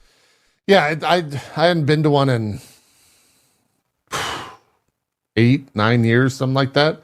I just not surprised, because I guess it'll always have a space, but I just knew that was happening this week, and I was like, oh yeah, PAX is still a thing. Like, I wonder if it's still a massive thing, or if they're still chasing like the E3 aspect, or if they're going down the fan route. I don't know of any creators that went this year. It kind of is like they had the Twitch booth early on, and so there was a reason for at least Twitch streamers to be there. And nowadays, like, I don't know. I don't know what a creator would go to do there. There are a lot of creators that went there because their sponsors want them to. And that they were doing booth work. Yeah, I saw a lot of creators doing booth work at PAX. Okay. Some going there to stream games and meet with devs and things like that. I think it's kind of standard. It's just not quite as, again, since Twitch basically gave up on it, I feel like a lot of the Twitch community did too. Yeah, that makes sense. And I guess there's also 2 Twitch cons these years, right? With TwitchCon EU and TwitchCon US, so they have spaces to go there. But yeah, I thought this was already completely canceled, but apparently not. 2 days ago, via it was Jason Schreier that broke the story. Blizzard's decided to cancel all future Overwatch 2 PvE and focus on the competitive PvP experience going forward. Yeah, they definitely announced they were scaling back PvP, or the single player. Last they talked, they had definitely not. They basically tried to soften the blow. I almost promise you at this point, they knew at the time they were going to delete it when they said that they were reducing it. And now just here we are, and it's reduced or gone, whatever it is. But that's... Yeah. The mission sold so poorly that Blizzard made the decision to axe future PvE content and lay off the majority of the devs involved in the PvE missions. Furthermore, the poor sales resulted in the devs receiving 0% of the company's profit-sharing bonuses this month. Good God. 0%. Upon release, the missions were met with mixed reviews. The PvE was a shell of the PvE experience that was promised when Overwatch 2 was first announced. Gone were the, quote, highly replayable hero mode missions and an upgradable talent tree, and instead fans got something more akin to Overwatch's 1's free archive missions. Yeah, so it's the story's right, a little bit of a rehash. That's what, like, I feel in some ways, granted he was talking about publishers, but I feel like that's what Sven was talking about. You have, CEOs leaving the company with millions, and you have people that are actually working on the game that they're being told to work on, regardless if they want to or not, or think it'll be a success. They're the ones getting dicked by it. Yeah. And it's just like, man, that is... Yeah. Ugh. God, that is just so disgusting. That news was the chaser to this Overwatch 2 developer update, where the big news out of that is that they're no longer going to be locking new heroes behind the battle pass with upcoming season 10. So they're going back to the Overwatch 1 model, where when a hero comes out, you're just able to play it. In Overwatch 2, you either had to buy the battle pass or earn it from the battle pass that was free by getting to like a certain level, if I recall correctly. They made a solution to their own problem. Yeah, they created a problem, and then, we've solved it. We've figured it out, guys. Yeah. So that game just continues to kind of spiral in a lot of ways. Steam news, at least, I guess it's important to the audience. Steam families were announced. Oh, yeah. This is a really cool thing. It's essentially like family sharing. And it is, you don't have to be on like the same network. You can share really wherever. Also, I think for families that have kids, you can do different restrictions on when you can actually play it and all that type of stuff. It's a pretty cool process. It is managed by, in terms of what games are available through the Steam family, the developer has to have it basically toggled. They said in the FAQ, Oh, interesting. A game developer controls whether a game is eligible for sharing with Steam families. All developer settings for the previous Steam family sharing feature are being brought forward to Steam families. So if a game is currently eligible for family sharing, it'll remain in the new system unless the developer chooses to opt out later. In addition, not all games can be shared due to technical limitations. For example, title that requires an additional third-party key, account, or subscription in order to play cannot be shared between accounts. We want as many games as possible to be accessible via family sharing, but we realize some games might have special cases where this feature isn't feasible or doesn't give users a good experience. Developers who have these concerns can reach out to us via the partner support page to help get options and solutions. So, still a cool thing. Someone from my chat says you can't share with people from other countries. Yes, I believe it is region locked as well. Let me find that exact thing. I remember reading that. Now I can't find it, of course. But yes, I believe that's true. That's what chat was saying. For whatever reason. Generally right. Yeah. Now, how many? I might have missed it if you said it, but how many family members can you have on this? 6. Okay, why 6? do you ask, Zeke? Because I probably in the 1% of the 1% of how many Steam games I own, and I could rent out my family positions to some people. I'd bet. Anyone want to join? I would not be surprised. You want to play 2,600 Steam games? Oh God! You're playing with fire, man. The last thing you want to do is lose that account. Just saying. Everyone knows Gabe Newell is sitting on his yacht right now, watching the show. Hypothetically, I would never ever do that. Yeah. Good luck with your account, Zeke. Good luck with your account. I hope it all works out. Yeah. Creator news, at least Twitch stuff. We didn't talk about it last week. We'll talk about it this week. Oh, watch parties are gone. Leaving a Steam family position locks both the lever and the slot of the person they left for 1 year. So they thought about that. Man, I know restaurants in fucking Los Angeles that have a year waiting list. So okay. Well, what we're saying is on there quick. What we're saying is, Zeke, you'll just have to charge per year. That's all we're saying. There you go. Yeah, charge up front. Okay. Take the money up front. If they leave, it's on them. You know, you gotta buy Zeke Pass. $99.99 for 1 full year. But that's it, though. Yeah. Check it out. Anyways, watch parties are gone in the middle of April. Or wait, no, the beginning of April, like a week before the Fallout release. Which, funny enough, I think Cohh made the joke on Twitter. So many creators are planning on doing different watch parties for the Fallout Amazon Been literally waiting years for this. Yeah. Years. And it's like they pull this. Oh, my God, dude. Yeah. Infuriating. They're gone, citing not enough creators use them and they don't want to support it anymore. And then they said, I remember the final comment is that the resources for Watch Party were going to be utilized elsewhere.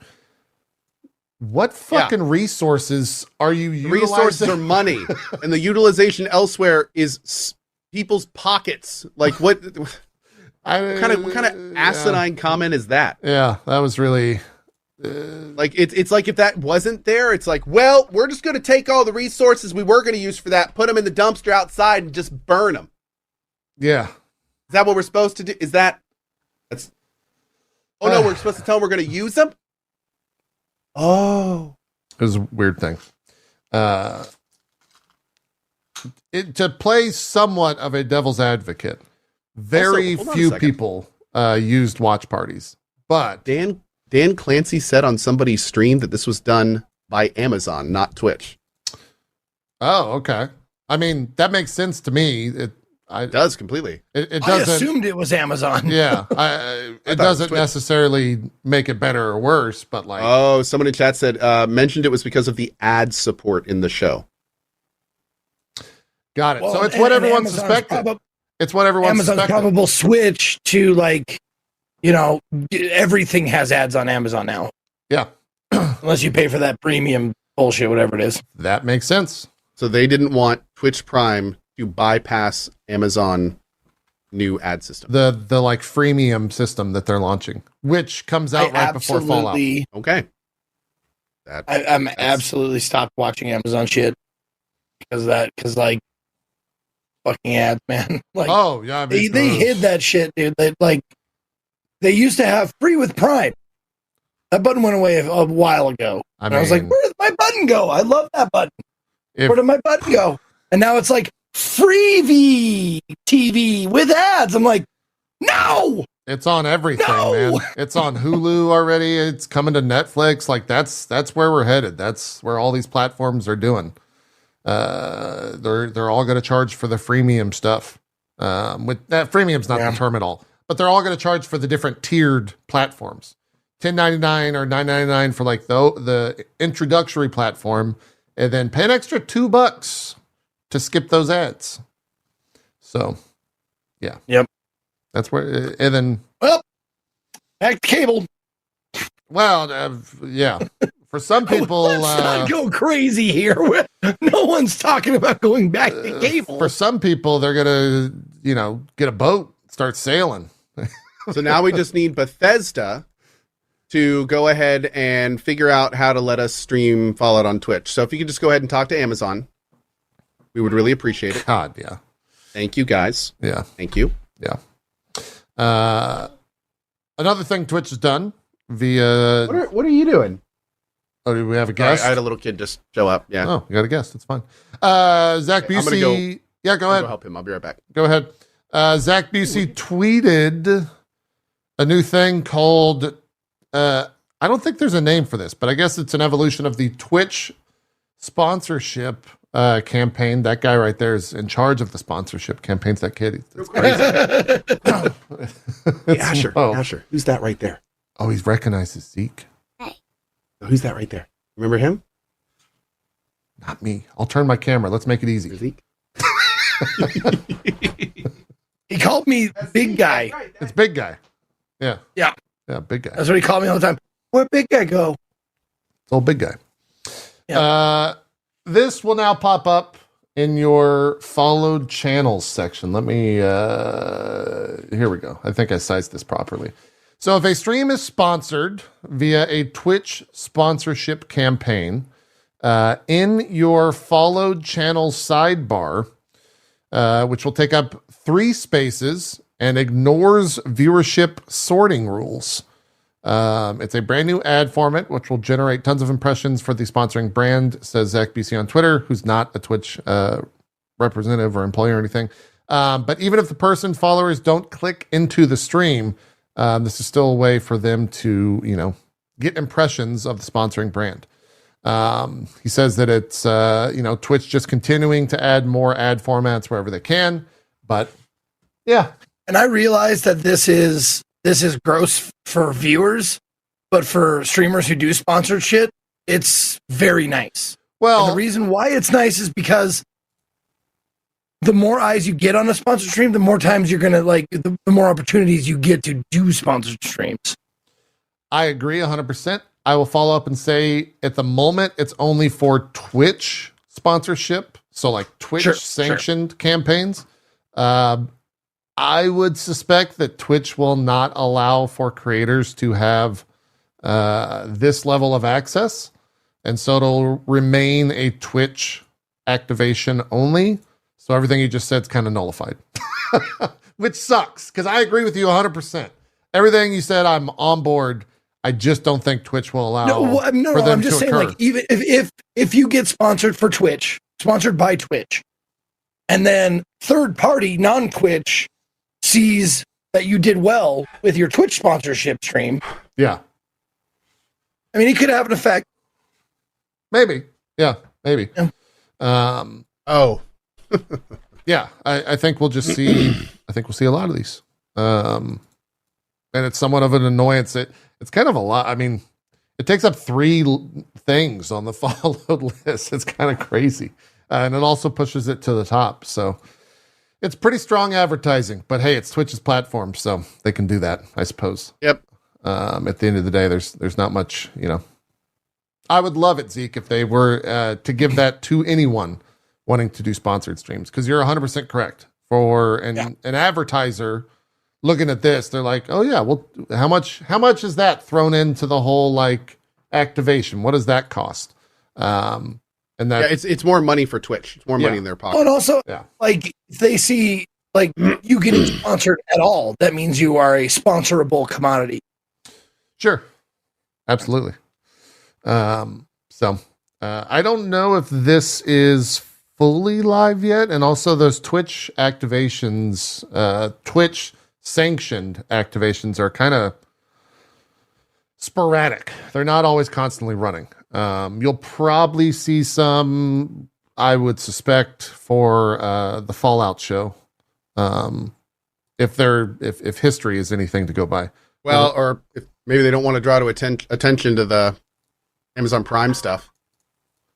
What do you mean? Oh, the like maybe they wouldn't want to do a bunch of advertising on Twitch to bring attention to the fact that they dropped watch parties right before everything happened with Fallout. Yeah, I would be very surprised if the majority of Twitch viewers, outside of like our spheres, even know what the fuck a watch party is. That's true. And to be fair, not like a huge amount of people used them. Yeah. I mean, if you go to the big folk right now, their audience is like, what the hell's a watch party? Yeah. I came from TikTok. What is going on here? What's Twitch? So I wanted to watch Fallout with Cohh. I wanted to watch with you guys. I was so excited to watch Fallout with you guys. Tons of creators do that. Oh yeah. We were making plans, man. We were making plans. Yeah. Had a very cool event lined up for it, but no more. Nope. Balatro crossed 1 million copies sold. Congrats to them. Actual cocaine. Yeah. You were playing on the flight, right? Was that your first experience with it? Yes. Okay. Yes, my first Balatro experience was on the flight. Yeah. And oh my God, that game is very addicting. Yeah. I did get to a point where I was just done with it though. I'd played it for like 6 or 7 hours, and I got to a point where I just kind of was like, you know what, I'm done. The one thing about Balatro that didn't really grab me was the fact that there's like no real story of any kind. It's 100% game mechanics. The game mechanics are great, and I love them, but the progression was just like, it felt very samey, meaningless. Yeah, just samey. Like I lost that feeling of like uncovering something or I lost the carrot on a stick. Basically. But it was still fun. I mean, it kept my interest for 7 hours. You know? Yeah. Okay. Yeah. No, it's a great little time waster. It's I say time waster because it's like you're not moving towards anything really. You're just trying to beat levels over and over again. Yeah. It's like some people like those. I remember when my mom was trying to quit gambling, she had like those pocket poker, pocket casino things. You know, like pocket poker, pocket keno, like, oh, I can't play like this. And it's just like, after a while, she was just like, well, there's no stakes. So I got like, what am I doing? Yeah, and that's kind of like, it's a very well constructed game. That's a very fun game. But it's like, you know, I'll put it on for a hand or two. And then, you know, like, win or lose, I'm shut off for a while. Makes sense. Yeah. Makes sense. Just small little tidbits. Liza P crossed 7 million players worldwide, so that's not necessarily sold. I think a lot of that is Game Pass, because I'm pretty sure that game is on Game Pass. But still, 7 million for a first IP, first go to an IP like that is great. Want to play more of it, so congrats to them. Sony has reportedly paused PlayStation VR 2 production to, quote, clear backlog of unsold units. So it didn't really take off, is kind of what you can read from that. They are no longer, for now, they have paused the creation of those headsets. Hopefully, I would suspect they're probably hoping that it picks up when they get the PC access to the whole VR2. situation with them is so strange. Because, like, they clearly care enough to put millions and millions of dollars into the development of the VR headsets, into their production, and all this stuff. Yet, they refuse to make, like, a really good VR game. Like, they refuse to make, like, a flagship title. and then all of a sudden the headsets don't do well. And it's like, oh, well, guess everyone hates VR. It's like, no, you didn't give us anything fun to do on it. Like, there's not a single game that anyone has told me I have to play on PSVR 2. I heard the Horizon thing is kind of cool. Same. But, like, you know, Half-Life Alyx completely changed the game. And it was so far ahead of its time because we have not seen a game that as good as that since. And it's like, if we had gotten 10 of those, 20 of those, we'd all be wearing VR headsets right now. You know, it's like, damn. But it's so unfortunate, man. It's so weird. They just throw away money like this. Yeah. Yeah. Either get into VR, either do it or don't do it. Right. They like, and feel like they pushed the VR2 thing and they're like, people are going to buy it. They're going to love this. And then no one bought it because there's no games. And they're just like, why is no one buying this? We have this headset. I don't get it. And it makes sense. Somebody in chat says, did you hear much talk of VR at GDC? Almost none. Really? No, almost none. It was all about AI and all that kind of stuff, but not VR. A follow-up. There was a little talk of the Apple VR thing, but it was all that's what I was going to ask. How many people did you see wearing the Apple headset in San Francisco? Wearing? Yeah, like wearing and walking around. They do exist. Okay. You got to go to the Tenderloin for I that. did not see. Don't go on the Tenderloin, man. I did not see a single person at GDC wearing an Apple VR headset in public, like in any of the events or anything like that. Not a single person. Every once in a while, you'll see the tweets. No, there were, but they got bullied and put in lockers. I bet. The game devs, or maybe their headsets got ripped off their head and they ran into the. They probably ripped the headset off and ran to the Tenderloin. It's true, 100%. Now they're out there pooping in it because they think it's a toilet. That's right. Oh my God! What else could it be? No, I can look at my stocks while I poop. Sorry, I have the mental image of someone just taking a shit on a sidewalk wearing an Apple VR. It's like aluminum can futures are looking bright.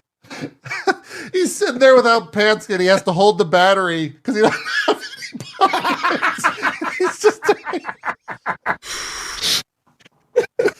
oh God, that's funny. That just got worse and worse. That's just worse. That's just comedy, baby. You can't.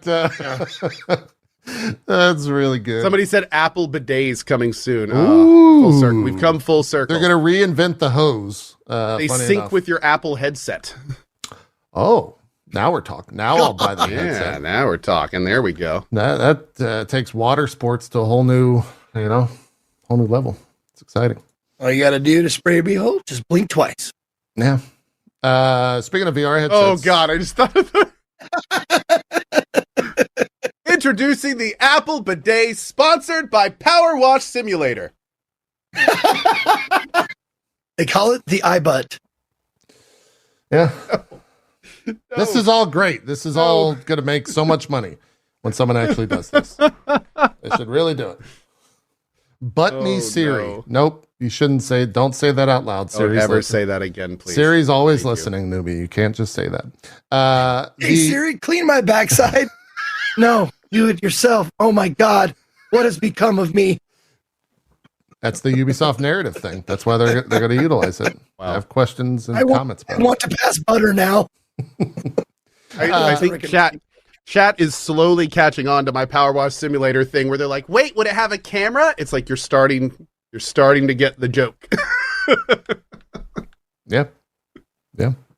The Quest 2 has had its price drop, speaking of VR headsets, down to $200, which is that's like that's not bad. Standalone VR headset, like pretty good power to it. It's getting cheaper. So which one? The Quest 2. So it's not like their primo thing, the Quest 3. I think that's still $500, but the Quest 2 is like still fine. Like it's still pretty decent power headset. Which is cool that it's getting cheaper. Hopefully that means that all those prices are going to continue to kind of go down. Because that's really the only way that VR will ever succeed is when the price of entry gets low enough. So now refresh me. Quest 2, do they use only proprietary games that are like released on its thing, or do you use it to play things on like Steam and stuff? There is it's actually not even a like a wink and a nod you can play Steam games on anymore. You can just straight up download the Steam app on Quest, and it'll cool. Pull games from your Steam account. Yeah. Okay. You used to have like you used to have to quote unquote sideload it, which was not like 100%. Legal's a weird word, I guess, for that, but yeah. Not the easiest way. Let's go with frowned upon. Yeah, frowned upon. That's a great way to put it. But now it's all like built into it, and it works very well. As long as you have fast enough, like local wireless, it could pull that stuff pretty easily, and look pretty good. I think the screen on the Quest 2 is also decent. Quest 3 is obviously better, but yeah.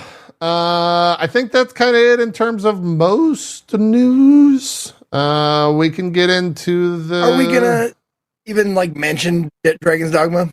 Well, yeah, we're going to talk about it. And I think it's impossible not to discuss the monetization of Dragon's Dogma 2 when talking about it. I didn't mean the game. I meant like just the news aspect leading into the game. Yeah. I mean, it kind of, they come hand in hand.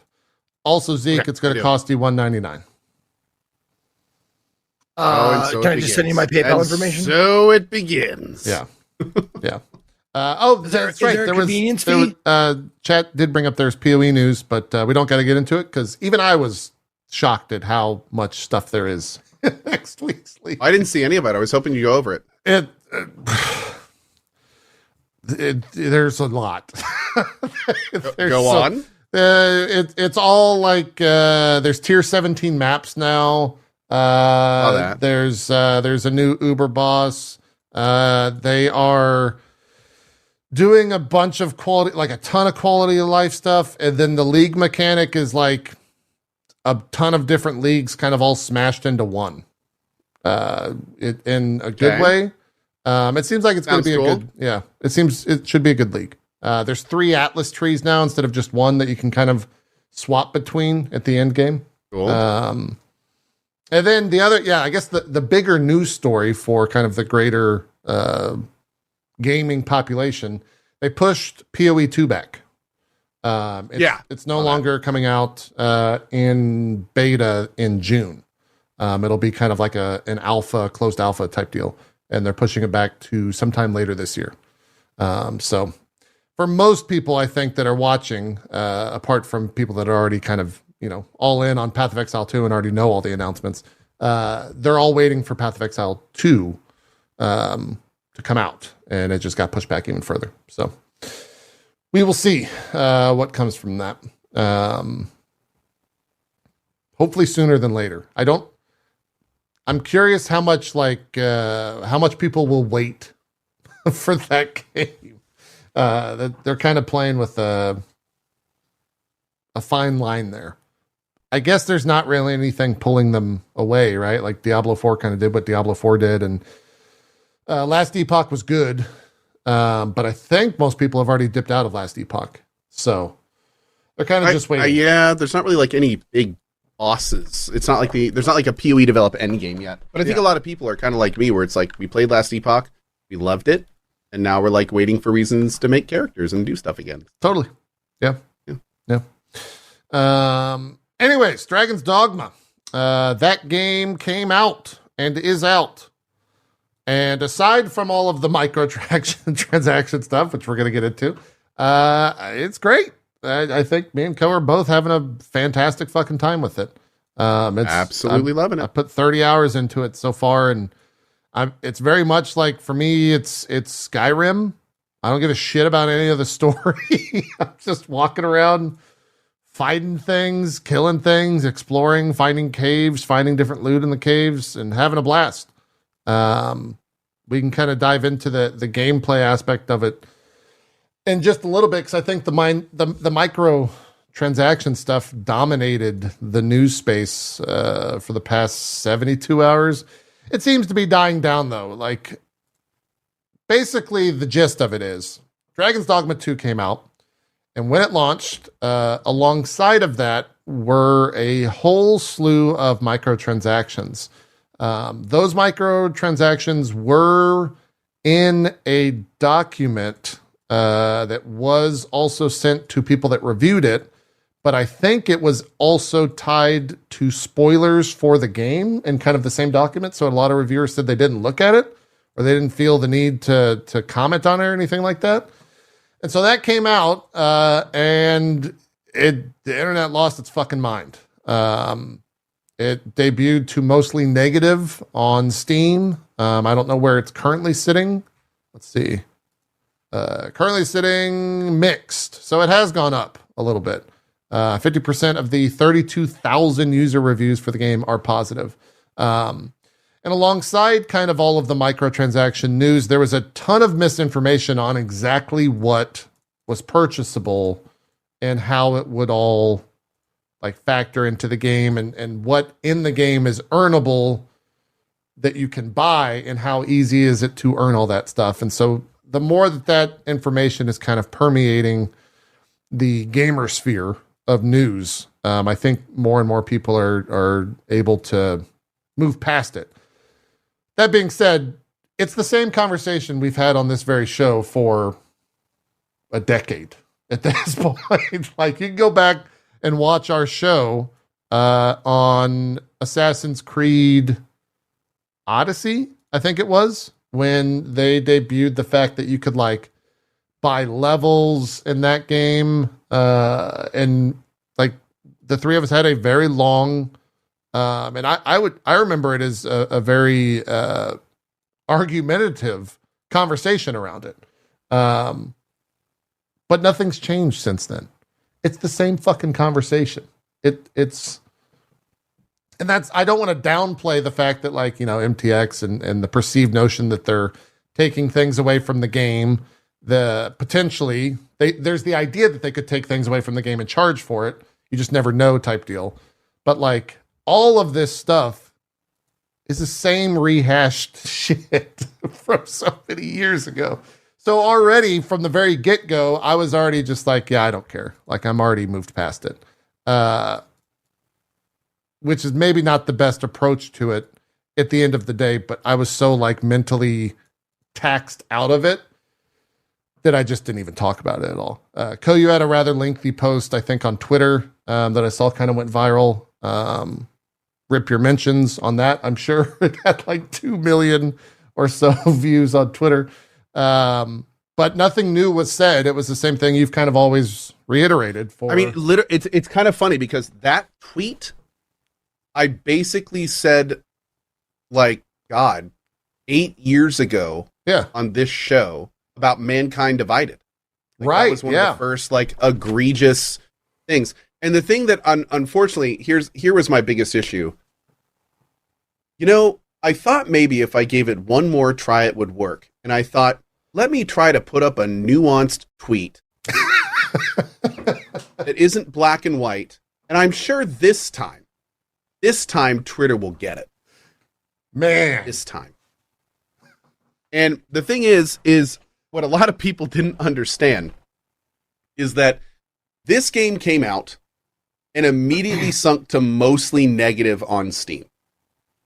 It is clear there is a public perception issue on microtransactions in single-player games. That is clear. That is what the tweet was about. The tweet was about why, when a game like Dragon's Dogma comes out with a thing of DLC, why gamers get so angry. Like that's why one of the many reasons outside of, the obvious ones like greed and stuff like that.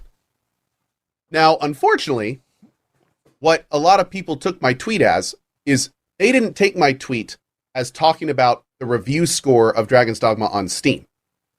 They took it at me bashing Dragon Dogma's 2 monetization. So then I was like, no, it's not what this is. So I put a tweet up going, yo, look, here's the thing. Dragon's Dogma 2 monetization is actually pretty benign. Like, I played Dragon's Dogma 1. I'm 15 plus hours into Dragon's Dogma 2. I haven't bought a single DLC item. It feels similar. Not a big deal for DD2. And then I put in the second tweet as well, like the whole point of the first tweet was about Steam, about the public's perception, about how hopefully devs are, paying attention to this so we can stop seeing this cycle just continue of games coming out and getting review bombed because of poor MTX practices, blah, blah, blah, blah. And then everyone was like, why are you putting up a tweet backtracking the first one? And I'm like, no, you're not. Well, just as an experiment, Cohh, I just put out a tweet that says microtransactions bad, ! And I'm just going to see. You're going to see how mine's not nuanced. Well, now mine's the not problem, nuanced and no, but I here's the just thing. want to see like how many likes I get. What I was talking about is an issue that I was having with a tweet. But what's interesting is the issue I'm having with my tweet is the exact issue that's going on with all of Dragon's Dogma 2 right now. And what that issue is there is a large vocal, I don't even want to call them a minority, because frankly, I don't even know if it's a minority anymore. There's a large vocal percentage of gamers that hate single-player microtransactions. They hate them. They will not play a game that has regardless of the reason. They exist. And those people are having this discussion about microtransactions in single-player games. And then there's this other discussion. There's a secondary discussion of monetization in Dragon's Dogma 2. And the problem is that these people are arguing with these people, and they're not even arguing about the same thing. Yeah. But because it's kind of in the same realm, they're yelling at each other. So that's what we're seeing on Twitter right now, is we have these, like, I'm not going to call them fanboys, because people defending Dragon's Dogma 2 are not fanboys, because the monetization in Dragon's Dogma 2 is not that bad. It's not great. And yes, if you do buy it, it will dramatically affect the first 10 hours of your game, because you'll be able to warp around and stuff. And, there are things that will dramatically affect how your game is played. But none of it is needed. And the game gives you every single thing. In fact, what I've been telling my stream is not only do you not need to buy the DLC, but if you do, then it could screw up the base game's progression of power and QOL, and it will mess up your game if you buy the DLC potentially, and then use the items you get from it, because it throws off how Dragon's Dogma feels. Like, one of the beautiful things about Dragon's Dogma is the fact that it's so hard to get around. And when you get access to these stones, it's like a huge deal, and you only get a few of them. Like it's like that's part of the charm of the game. So, like, it's the situation. If I may, let me just list off some stuff that are available. There's the Master Vacation Bundle, Assorted Outfit Bundle, Special Job Set, Job Leveling Set, Yakuza CD Collection. Oh shit, I'm reading the wrong game.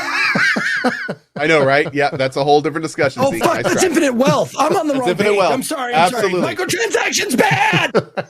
Yeah, we know. That's a whole nother. Now do we need to talk about this? Like, what are you doing, Zeke? Like, that's a whole different shitstorm to talk about. But anyway, here's the problem. Here's the problem.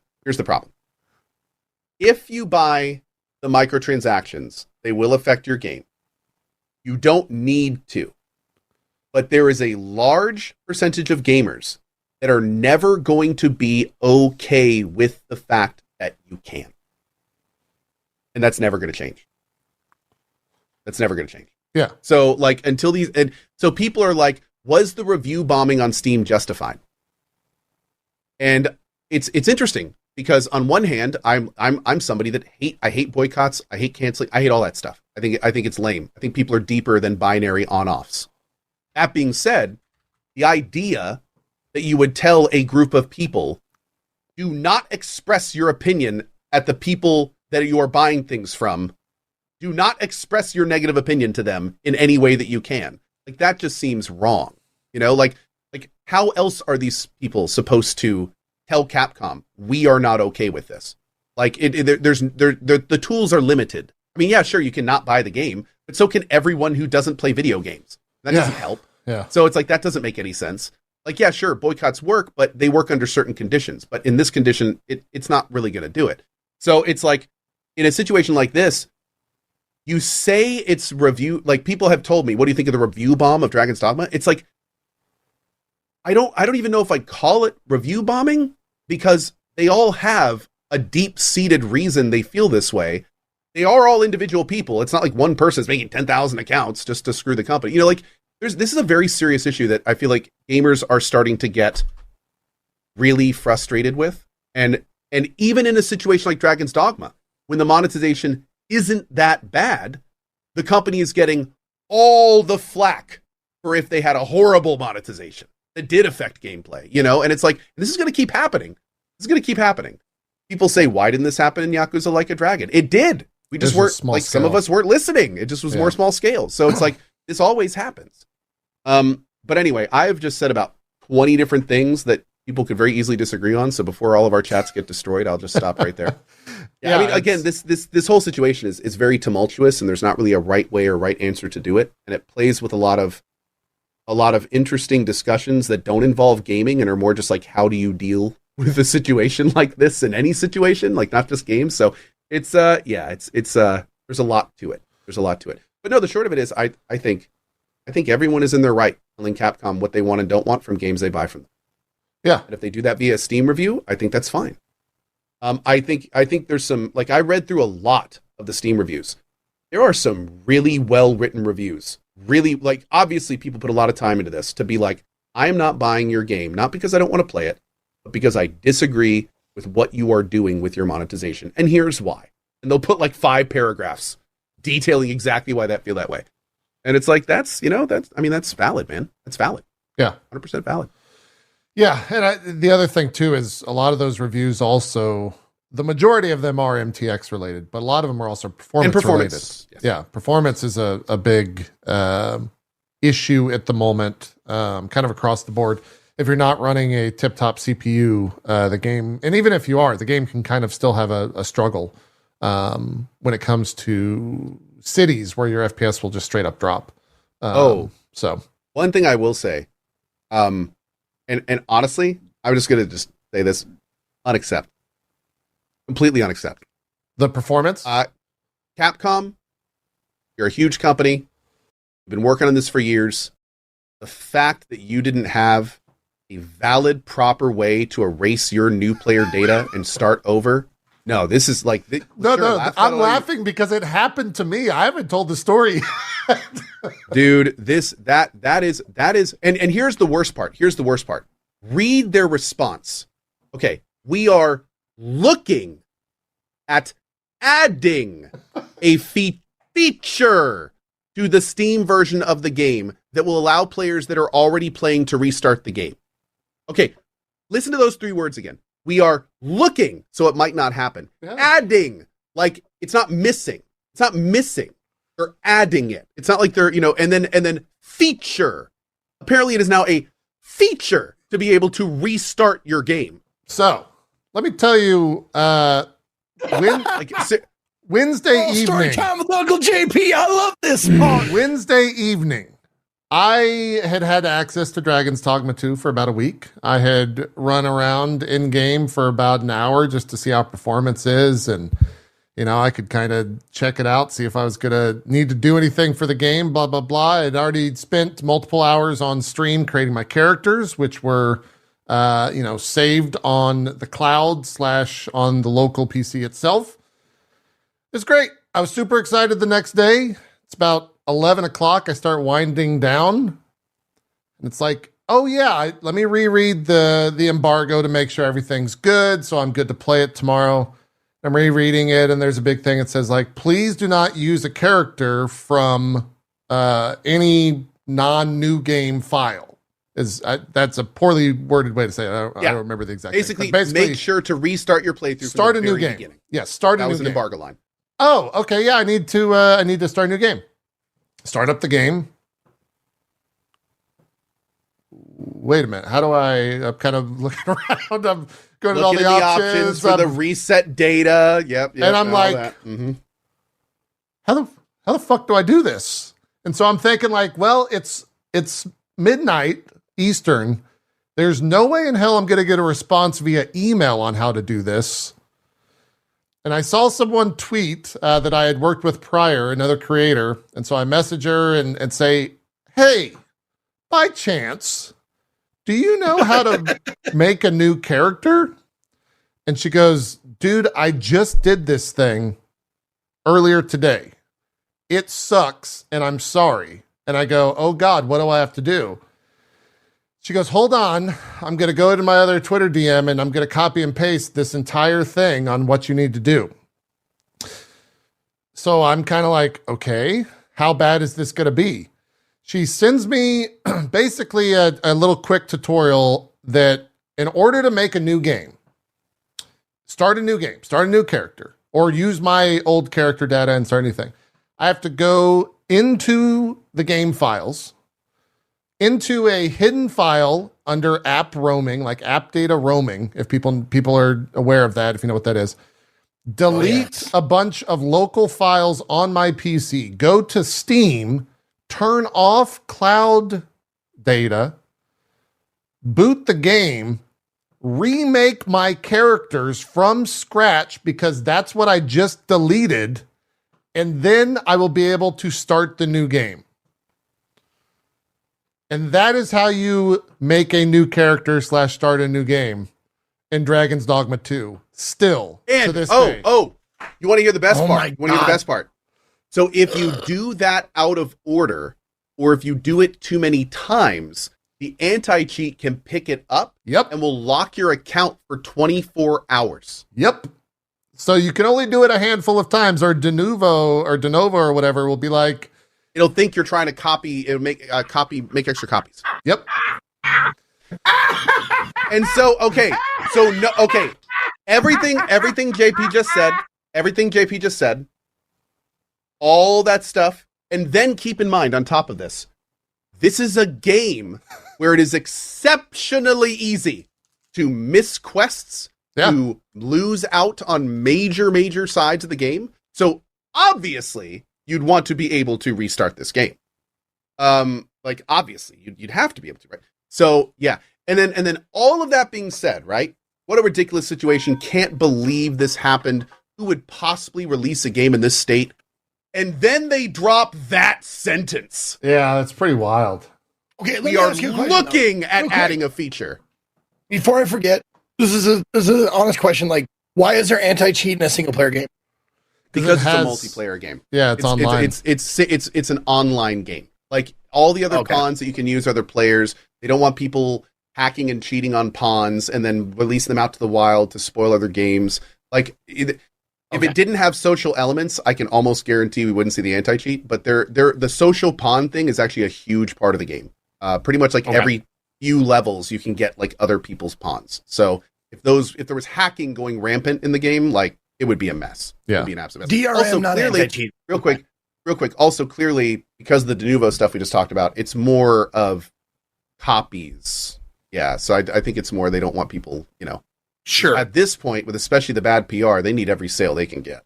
Oh, and let's be 100% honest. It's selling quite well. It hit all-time records on Steam. It's got crazy. Like 240,000 people playing it. And this is a Cyberpunk situation. 100% Cyberpunk situation. Where it's like, your game is selling well. Yeah.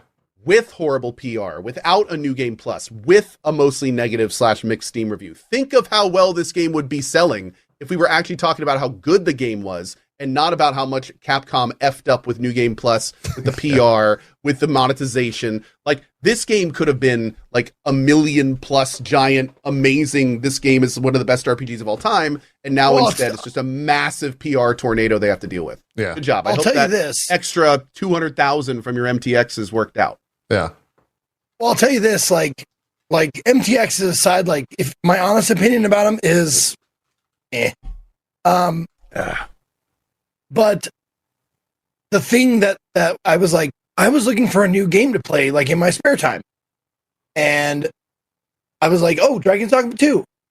And then I saw the performance issues, and I was like, ooh, I don't have a top of the line PC. It's good, but it's not toppity top, right? So I'm like, I'm not sure if it'll affect me. But then I saw the save fucking thing. Like, you can't start, like, the new game shit. And I was like, that just solidified it. I'm not buying this fucking piece of shit until all of that shit is resolved. Yeah. It's already been modded, by the way. Here's the thing. If you want to do new game stuff. The monetization is never going to change in this game. It's never going to change. And that's because the monetization in this game is standard Capcom monetization. That's actually been an argument for it by people that don't care about the monetization. You look at Resident Evil, you look at a lot of Sega stuff, like you were just talking about. Like, this is becoming industry standard in a lot of ways. And what they're doing is they're releasing 2 different versions, which is normal, right? You got your normal version and you got your deluxe edition. And then what they do is they take everything you can get in the deluxe edition and they piecemeal it out into 10 different DLC things that you can buy individually. And what that's doing is that's kind of the foot in the door at basically being able to just monetize whatever you want in the game. So, yeah, it's interesting because every time I feel like something kind of bad happens in terms of the monetization debate, and I'm like, yeah, here we are, it's getting worse. And you always have this people, oh, it's always been this bad. It's not getting worse. It's always been this bad. And it's like, man, I really I don't know. I feel like not only is the monetization itself getting worse, but the conversation around it is getting louder. That's the big thing. I feel like that's definitely true. Louder. Yeah. Yeah. Yeah. And that's also a bigger deal because now social media is algorithmically on purpose making that conversation louder.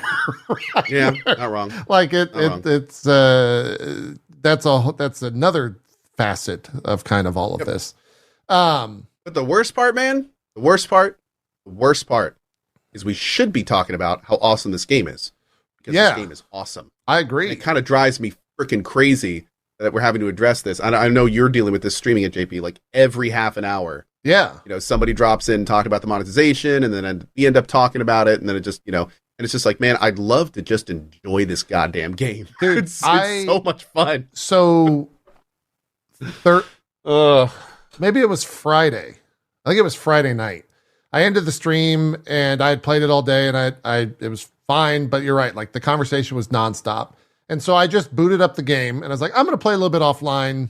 Not going to do any thing of value. I'm just going to clean up the map in this first area and see what I think. 6 hours later, I blinked and I was like, oh, this game's actually fucking incredible. Like I just set out, I left the main town and came back 6 hours later and was like, holy shit. This game is phenomenal. Pretty good. And I played it yesterday for, I think, 13 hours straight. I took a break to go get food and then came back and just walking around.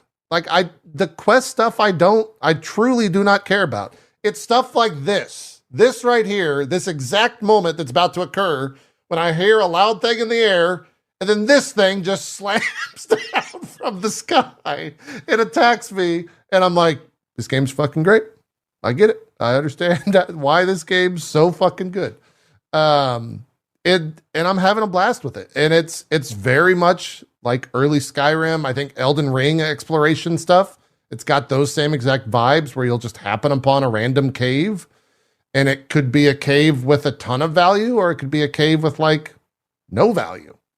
But you don't know until you go fully explore it. And that aspect of exploration it's so good. It's so much fun. And I haven't even dabbled. I know you have, Cohh. I haven't even dabbled in the other classes. You're using, I think, Mystic Knight. I'm still playing the base fighter. Mystic Spearhand, yeah. And I'm still using the base fighter and having an absolute blast. But I want to maybe check some of that other stuff out. Just to see. I had to get down. There was no other way. I had to get down. I was trying to pull. The fighter has a way to pull out your shield and brace for impact. And I forgot what the button was mid. It's just RB. It's such a great move too. I was kind of wondering if you were going to do that. Yeah, I was trying to hit it. I just forgot what it was. But yeah, so how is the other class? Is it good? So I have done Archer, I've done Fighter, I've done Warrior, I've done Thief, and now I'm a Mystic Spearhand, and all of the classes so far have been fun. The thing I like to say about this game is this feels more like a reboot than a 2. It basically takes all of the cool ideas that DD1 had, but the tech and the code and frankly the resources just weren't there to make it all fully developed. I played Dragon's Dogma 1 fully with the DLC for the first time last year. And how did you just real quick? How did you play all those characters? Did you like have you to can do play all shit the same character on the same? You have a character and then you have a vocation. Yeah, There's it's 9 Final vocations, Fantasy. and a vocation is a class. Okay, so okay, you can just change whenever you want. And what's even cooler is every vocation, as you level it up, has passives, and any other vocation can use any other vocation's passive. So there is a complete advantage to leveling up every class to max vocation level, and then mix and matching the passives as you want, which is really fun. But all of the classes have felt great.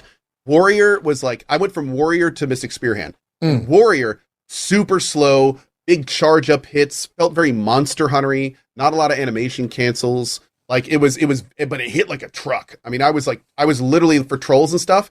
When they fell, I'd get up on their head and hold A for like 3 seconds, and then I'd flash. And if I release when it goes through, I would do over half their life in one hit. Damn. Like crazy stuff.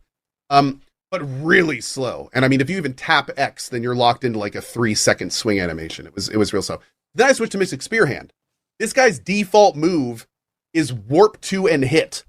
Really? And then their other hit is warp above and go down. So if you jump and do that, you can just warp on a big creature's head and fall onto it. Can you use that to traverse? His main ability is slow down, is to slow enemies down, and he can blow that into an AoE, and then any enemy you slow, you can warp to with a different move, and then you can do like a finisher on him. And then it's got like invulnerability shields, he's got nukes, he's like a magic, it's a ridiculously fun mobile high damage class. And now JP's gonna switch. But no, I'm gonna show your VOD. Awesome. I'm gonna pull up your VOD. Okay, yeah, sure. I linked a clip in chat. There was a thing that happened yesterday in the game, and I don't remember exactly what it was, but I remember afterwards going, "Will please someone clip that?" And somebody did. So I don't remember what it was, but yeah, the game. This is they say in video games that the best games craft like the best moments, and this game is like a moments generator. That's the thing that I love about this game. Like the combat system is so fluid, everything kind of connects and works so well that like it all just clicks and it feels good. And one of the reasons I say it feels like a reboot is because like when I played DD1, I could see all the cool stuff they wanted to do, but the implementation was janky. Pawn AI wasn't very good. Climbing on enemies was weird. There was no standing on enemies of any kind. Like the camera, I was constantly wrestling with it. It just didn't feel great. Yeah. So this game feels like every one of those systems was either touched or upgraded in some way. Like every one of them.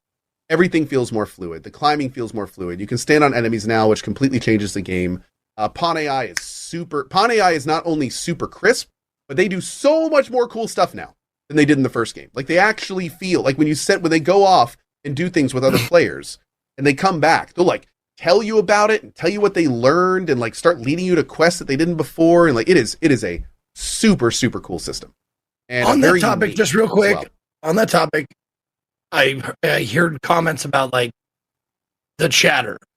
Is it bad in a lot? It's the same as it was in Dragon's Dogma. Yeah, which is terrible. It's a lot. It has an arc to it where it starts on and like that's cool, and then it's like shut the fuck up, and then it starts becoming funny.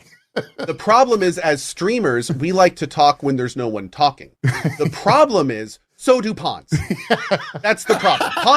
Pawns like to talk when no one's talking. Yeah. So when we're talking to chat, 9 times out of 10, I'll be like, no, chat, see, the monetization that bad. Hey, did you know there's a quest to the north we could go to if we go through those trees? And it's just like, shut. Yeah, there is a lot. And that happens. That happened 7 times today. Eventually, I just started yelling at my pawns. Yeah. No, you pick them up, throw them off a cliff, because fuck it. Absolutely. Did you...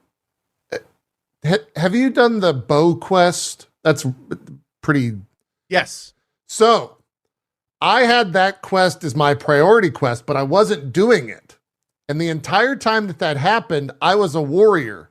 And so for about 5 hours yesterday during stream, every 3 to 5 minutes, someone would go, Master, you're not using a bow. How are you going to complete this quest? And then another pawn would go, yes, Master, you need a bow. And just out of like pure spite, I didn't change the quest so it would stop doing that. At that point, you can't give them what they want. So like, for the next 6 hours, everyone in chat was like, Jesus fucking Christ, change the quest. Go do it. It's like hydration pop, but with a bow. Yeah. Yeah, it was really stupid. It was really funny. Master, have you had enough water? You've been streaming for 2.3 hours. That's exactly what it is. You should get a glass of water and drink it. That's exactly what it is. That being said, they are chatty, but every once in a while, I'll just be walking around and it'll be like, Master, when I was in another, I forgot what terminology they use for when they go and venture off. Another realm. I happened by a cave. Do you want to go to it? I'll be like, yeah, I want to go to it. And then the pawn just is like, follow me, and runs straight to a cave that's off in the middle of nowhere because they're very well hidden in this game. And that type of stuff is awesome. Like, I love that they can do that.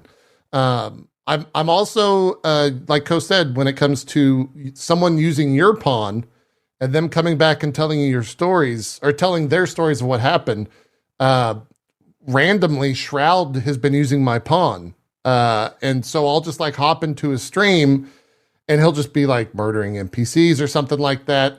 And the pawn will come back after I go to the inn and rest, and he'll be like, there was so many dead people. It was just so much death. We spent so much time just killing people out there, Master.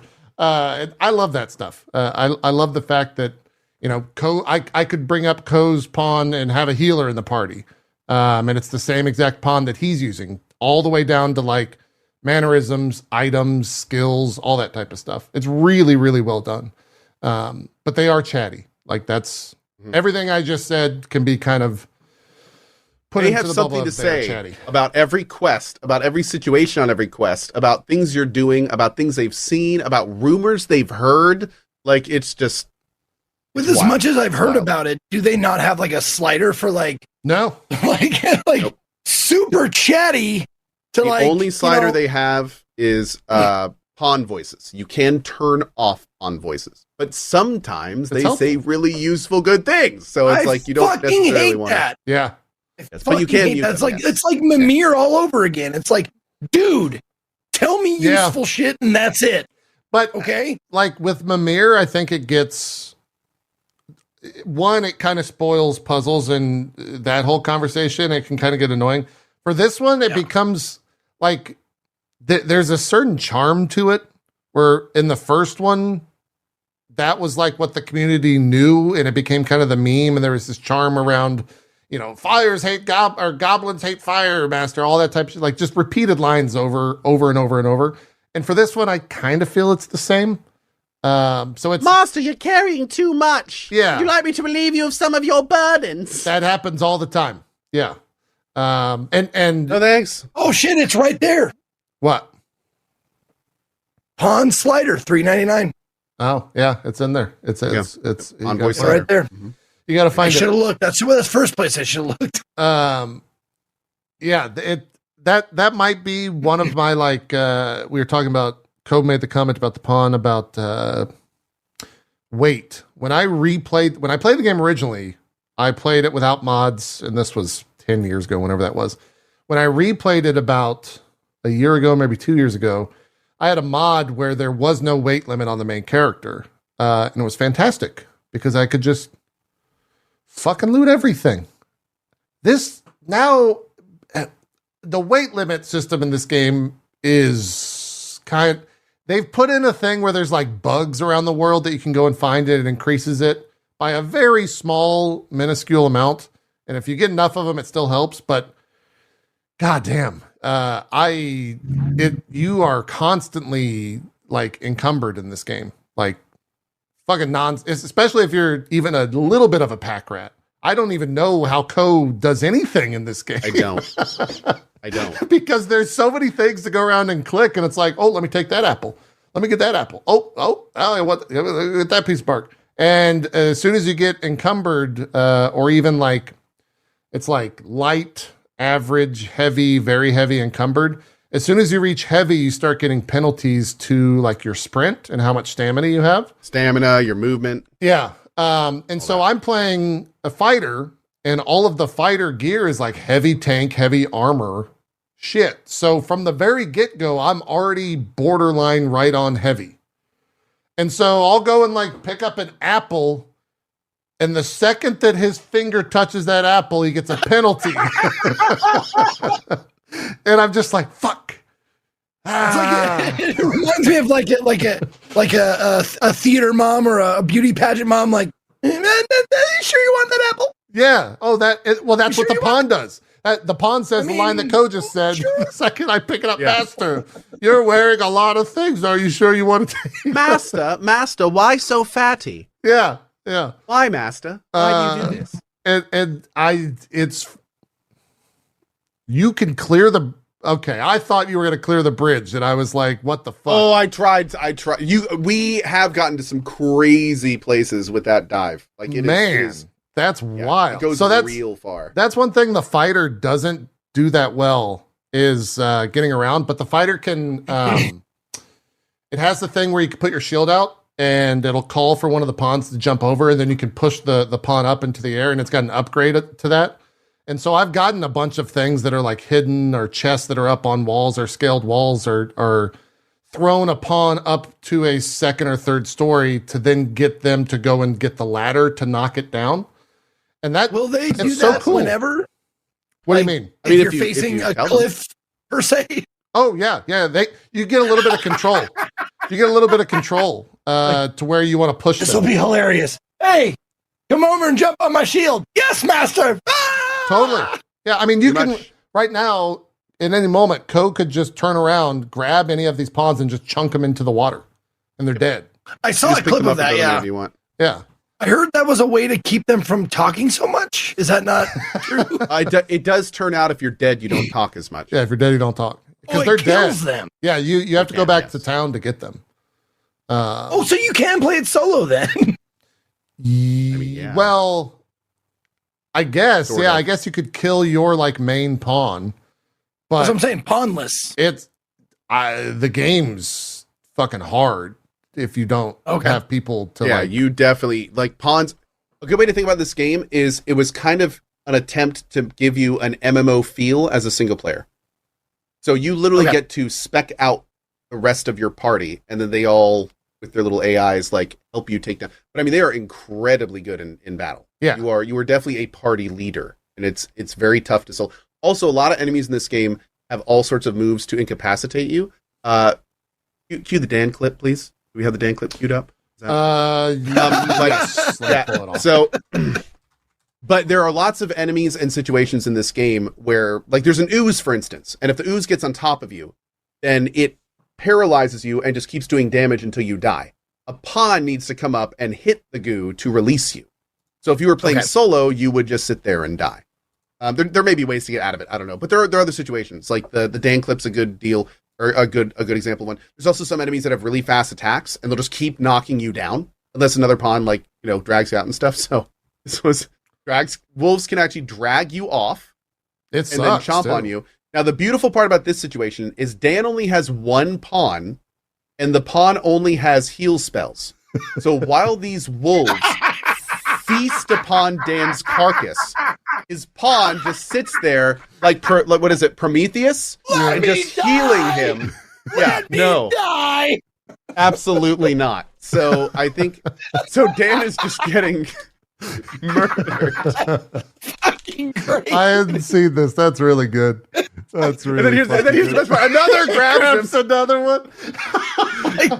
This is like the pawn's revenge. Oh, that's funny. It's like, throw me in a river, will you? Well, you're gonna be eaten by... No, it's like did you already say who, like the Greek god who keeps eating his liver? I want to say, is it Prometheus? Is that right? No, it's not. It's which one was it? No, I think you're right. It is Prometheus because he's a guy that's giving humans his liver eaten by the Sisyphus. Sisyphus is no. Sisyphus is a boulder. No, it's not right. No, it's Prometheus. All right, Prometheus has his liver eaten all the time. Guy who gets I think I was right. Liver eaten all the time. Right. He gets his liver eaten out by a raven. Okay, yeah. Look at that. There we go. Okay, great. So we got it. Yeah. That's what it's like. He keeps just getting healed and healed. Like, the pain! The pain! Oh, God, it's coming out! Oh, fuck, he healed me again! The pain! Over and over and over again. Do the pawns run out of mana or something? Or could he do this ad infinitum? That's like Dan's 5th or 6th amazing Dragon's Dogma clip. Oh, dude. He's got some bangers. He's cranking them Let's just out. say that. He's got some bangers. If you go to the Dragon's Dogma subreddit, that community might be one of the funniest singular game communities that I've seen in a very. You would think it would just be nonstop MTX conversation. No, dude, they are posting some of the funniest. They're very much, memes. dude. They shout down MTX discussions. They have no interest in MTX discussions on that Reddit. At least that I've seen. Maybe that's changed, but yeah, you might be right. Like, and they also have just a ton of clips, but like this right here is perfect because they are so on point with this thing. When a pawn just walks around the world, every time you're on the road, Zeke, a pawn will just sometimes come up to you and share a long fucking story and say like, oh, can I join you, master, blah, blah, blah. And you do this every time that happens because you don't want to talk to that pawn because it's just a waste of time. And so like this type of shit is so fucking funny. Yeah. They have so many hilarious clips too. I feel like so many awesome moments in this game. It is wild. It is wild. Yeah. How do I discuss? There is something that can occur in this game that a lot of people have had happen to them much later in the game. And we go back to save points and save stuff that Cohh was kind of talking about, how it's actually pretty hard to like save scum in this game because there are like, for example, there is an arrow that the second you fire this arrow, because of what it does, is it immediately saves. The second you let loose the arrow from your bow, it saves the game. And so that's how fast they are on stuff. And so there's a thing where something that can happen in the game can be on one of your party members. And if that thing happens, an entire town dies. And I'm not talking like nobody cares about. I'm talking like an entire town will die from this. And it's straight up, people are having issues with it, just like murdering an entire town. And so there's story things to it that I'm not going to get into, but because of that, people are just stopping playing the game because it'll just wipe out an entire town. And there's no way to not have it happen unless you know what it is. And so if you don't know what it is, it can just occur and wipe out everything. That's what I heard about. Like one of the first things I heard about this game, it's like, yeah, there's performance issues, but there's a way to wipe out like entire civilizations to make your performance issues go away. Oh yeah, people killed entire towns just to help. I heard about the town NPC killing. Dude, you just scared the shit out of me. Like, it's scary as fuck to me because I don't know the full story behind it. I just know what it is that causes it somewhat. And people are like, yeah, I just had a 30-hour save. I lost all of Vagrant, for example. All the NPCs in Vagrant are dead. But you can link stone the important ones, right? No. Well, I guess technically you could. I'm not buying it. I guess you could.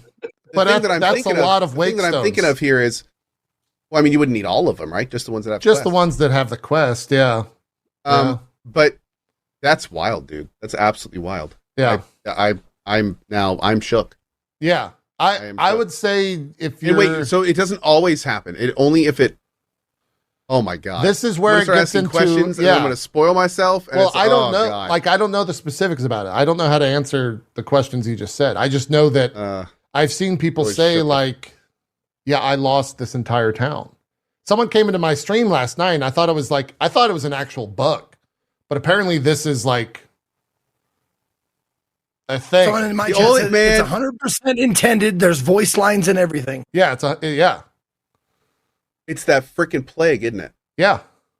It's that freaking plague the pawns keep talking about. Yeah. But I don't know how to stop it. I don't know how to stop it. They keep, every time I bring a new pawn in, we'll go to the tavern and they'll be, I heard an interesting rumor. Did you know that we can go insane and start like attacking our owners and stuff? Isn't that interesting? Huh? Funny, isn't it? Yep. Can you play offline to avoid that? No, you can't. You have to have a pawn. A pawn is like a core game mechanic, and apparently so is this. So, but no, it's. I've wondered for a while with that. So, oh my god, I have so many questions about this. Like, how do you know when they have it? What do you do when they have it? Yeah, is it avoidable? How do I? As someone that has can a I 30 avoid hour it somehow? As someone that has a 30-hour save, I'm also nervous. Nobody tell him. Yeah. I want Cohh to come back to Drop Frames next week just super sad. Oh no. I'm gonna purposefully. I got to be honest. At this point, there I can count the amount of games on one hand that would do something like that. So at this point, I'm going to purposefully not look into it. Yeah. And if it happens, like that's just what happens. You know, like I feel there are certain moments in certain games where you don't want to be told about them. You want to experience them. So what I'm going to do is I'm going to keep playing like normal. If it happens, I think it'll make a great story for my kids in 10 years. You know? Let me just ask you guys. Games don't do this too often. So yeah. Let me ask you guys a mechanical question. For some games, like I've had to do this. Don't tell me, chat. Games that don't have like cloud saves, like real good cloud saves, or they take forever, or something like that, where you can just copy the save file. I would zip it and send it to me, the save file to myself through Discord, so I could play it in my bedroom on my other PC. Like I've had to do that before. Can you do that here? Can you take the save file, copy it, put it on your desktop? There is a folder, and it does have saves, so you can copy that folder out. But the issue is that if you try to put it back in, that's when you might get the de novo stuff. So you can save your game. But there's a chance that if you try to reload your game, that it will. Now, for many, I think that's, there's no risk in saving it, from what I understand. So there's no reason not to do that. Yeah. In fact, I might do that today. But I would be very hesitant about putting it back. Yeah. So I don't know how de novo works, but I'm guessing it's a strike policy. Like, you don't want to test something like that. Yeah. Here's. No, wondering for shit like that because, I'm the kind of gamer, and I'm sure there's a few of you out there who just wants to see, like, in a game where it's fun and funny, all the fail conditions. I love fail conditions. Like, everybody gets murdered, you die, you fall off a cliff, I love that shit. A lot of them I do them on accident because I'm a bad player. That's true. But some I do on purpose because I just want to see, like, how the death goes. And I would love to be able to be like, okay, I know how this works. I'm going to kill this entire town just to see. And then I want to reload, Yeah, this game. Oh, dude, you talking to a safe scummer, man. I feel you. Yeah, it is. I actually think this game, in a lot of ways, and I want to say that there's an interview where he actually commented on this. It's very much a Dungeons and Dragons campaign. Like because everything has like weight and meaning to it. That the game actually has a tutorial where it says, time passes in this game. If you don't do certain quests fast enough, you will flat out fail the quest. Oh, hey, to their credit, have you noticed in the journal? Does it say? So there are quests where there's that little icon on the top right, and that icon means the pawns in your party that know about the quest. That's what the hands mean. I didn't know that. So thank you. If it's a blue hand, if there's a hand with a 1, it means your first additional pawn knows. If there's a hand with a 2, it's your second additional pawn. Okay. If it's a blue hand, it's your pawn. I think it's something like that. Anyway, but here's the thing. If the quest is timed, we definitely got a quest where when we opened our journal, that hand would disappear and an hourglass would pop up behind it. It would flash. Oh, shit. Okay. That's now, unfortunately, that doesn't cause the secondary, arguably bigger problem of quests being completed before other quests. So you still don't know if you have to do quests in particular order, or if you can or maybe you should forge this item and turn it into 2 people instead of just giving it to 1. Like, you never know that stuff. Yeah. But you do know if there's a fail state to time. The sheer amount of fucking people in both chats, or in all the chats, saying like, I didn't know that. Like, there's hand holding, and then there's like basic fucking game function. Dude, to be fair, it's weird. There's a lot of stuff in this game that it does not tell you expressly what it does. Like it's a big game and there's a lot going on. There's a lot of stats, there's a lot of numbers, there's a lot of dude, food not only rots, it goes through different states of rotting. Yeah. No, not even of rotting. So you can get like grape, ripened grape, aged grape, rotten food. Yeah. Like, I mean, and then each of those has like a different effect or a different thing that can happen. It's wild. But anyway, there's so many different little things at play, and the pawn system is very unique and different. There's lots of little things like those hand icons, lots of little things where it's just like, you just need to kind of play and figure it out. There's no tutorial. My mind was blown by this. I tweeted it last night, and I'm actually curious if I saw a lot of people that also were shocked by this. I don't know if you were, Cohh, or if you already know this. You can camp out in the open, right? Like there's campfires, Zeke, to where you can go and camp. That's how you get HP back and whatnot. Oh, I saw your tweet of all in caps about this. There's camping gear, but the camping gear is only lost if you're attacked at night. Otherwise, it uses it constant, like it's reusable.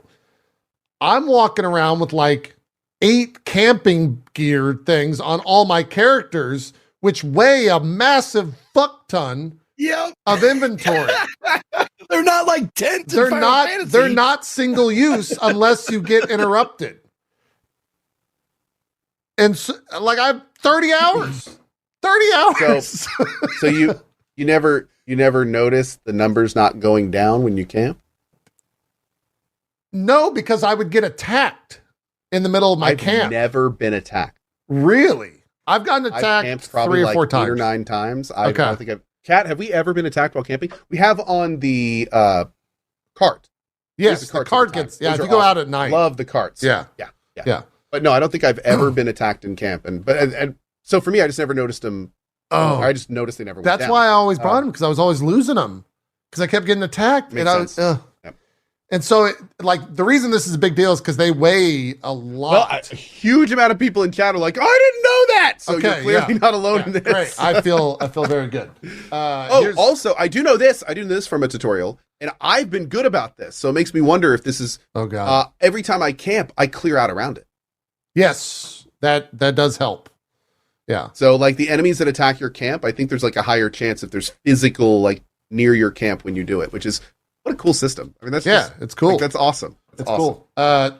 Zeke, this might interest you. This is not a spoiler. It's just a class. This is the Trickster class. Yeah, I'm looking forward to finding this. Look at what you can do with the Trickster class. This is from that Reddit. You can do a little shimmy across the bridge. He created a ghost. A little shimmy. He flew it across the bridge, and then he had the ghost appear as a decoy. The mob sees the ghost and jumps off to attack it, and he kills it. Yep. How fucking cool is that? And loses all He lost all the loot. He lost all the loot. But how cool is that? Like, that's such a cool thing. Let me tell you this. If they gave you the loot of the creatures that you use fun things on, I would roll that class probably. But the fact that you have to sacrifice loot for all the cool things that class does is it does not matter how cool that class is. It does not matter. That is, no, I'm sorry.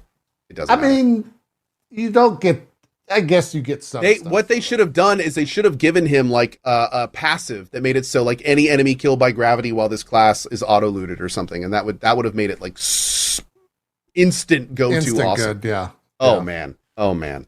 Here's another great clip where your pawn's trying to help you, and then you go to grab it. It just kills you both. Oh man! Is there? I'm guessing you just yes or no. Is there a story reason why the water has like fucking tentacles that kill you? Yes. Yeah. There's a story reason. There are world lore reasons why there is a brine, as they call it. Okay. Also, really helps with coding. Oh yeah. Saved a lot of money on swimming enemies. Oh, so you don't have to code swimming or underwater or anything. No underwater, nothing at all. Water just does not exist. It's no like, boats. it's basically rafts. Water's lava, is what it is. All water is lava. Yeah, water's lava. Yeah, that clip RKO out of nowhere, crossing the bridge. The pawn just puts him out. Dead. Do you see that clip I put in the? Kind of curious what that is. Let me see. Can I show it on stream? I remember asking. Yeah, go ahead and show it on stream. I remember asking for it to get clipped, but I don't remember what it was. But I remember. Oh yeah. This happened to me too. In the town of Cyclops. Oh, that's right. Yes. So I'm just like in the main town. There's that big 2-hand weapon, by the way. Yeah, that's sick. I was just in the main town, and this troll rushed the front gates of the town, killed the guards, and was fighting like an army of guards in the town square. This was not like a quest. This right here was amazing. It's so cool. Oh! Dude, the combat has so many like cinematic moments when you're fighting these big creatures. I was incredible.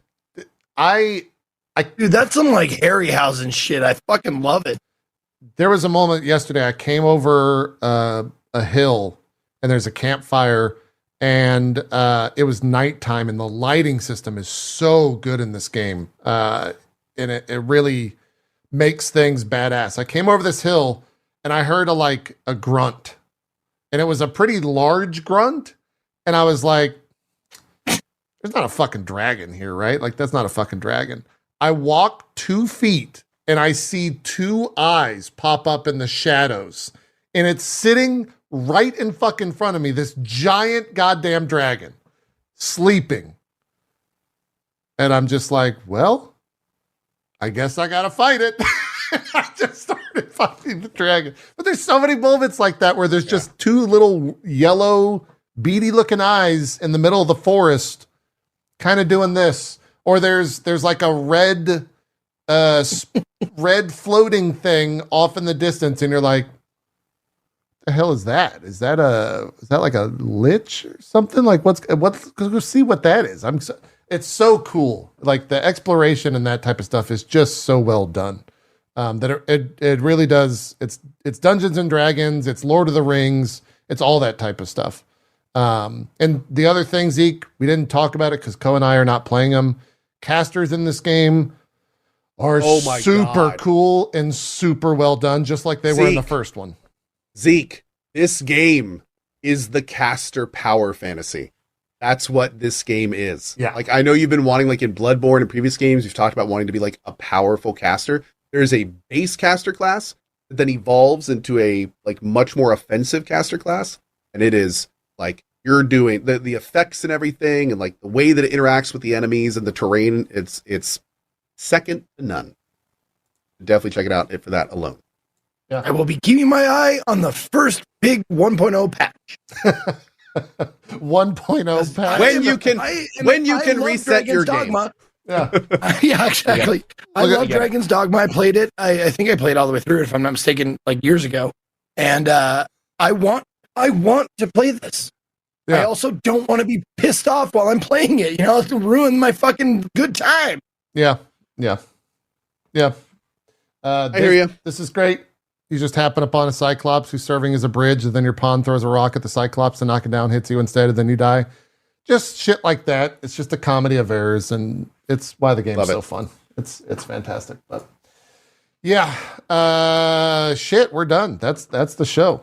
We spent the entire show gabbing about this. We will probably continue playing it. I have no idea like how long the game is. I've seen it. It depends on, I guess, if you rush main story, or if you're just doing other stuff, or what. So we'll talk about it next week, I'm sure. Cohh, where are you at with Final Fantasy? So I am doing 100% run of Final Fantasy. I've done everything there is to do in the entire game, and I'm up to chapter 10, I want to say. Okay. So 50 plus-ish hours in. Okay. Starting tomorrow, morning Dragon Dogma 2, afternoon Final Fantasy VII Rebirth, cozy evening stream, Yakuza Infinite Wealth Like a Dragon. You finished Yakuza, right? Story-wise? I did beat the main story. Okay. I beat the main story of Infinite Dragon right before I left. But I have also said and want to do the side stories, which are a big part of the game, and I have not been doing a lot of them on my main story push. So we have a lot of stuff to do. But yeah. It's going to be okay. Woo! It's going to be a thing. Are you doing a spoiler cast? I will eventually. I haven't finished the game yet. I'm right where you're at, and I'm kind of doing towards the end of the game. Huh? Did you lose Steam?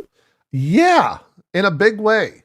Really? Not because I don't enjoy the game. I think I burnt myself out because I played Remake and the DLC the week prior. And so I got like 40 hours, 50 hours of that. And then on top of it, I have Rebirth. We talked about it last week when Jesse Cox was on, but like towards the end, the mini games just get fucking crazy in terms of how many there are. Because I'm right where you're at, and it's like there's a lot. I gotta walk 2 feet. Oh, let's put a mini game in there. You want to do a Moogle? Here's a Moogle. Do a walking mini game. Hey, left foot, right foot. Hey, oh, JP, I'm shit, here to watch talk out. about the walking mini game. I'm a Moogle, JP. Here we go. It's just Wow, that is horrifying. It's just I know I don't have chlamydia. I know I look like a koala, but I'm not one.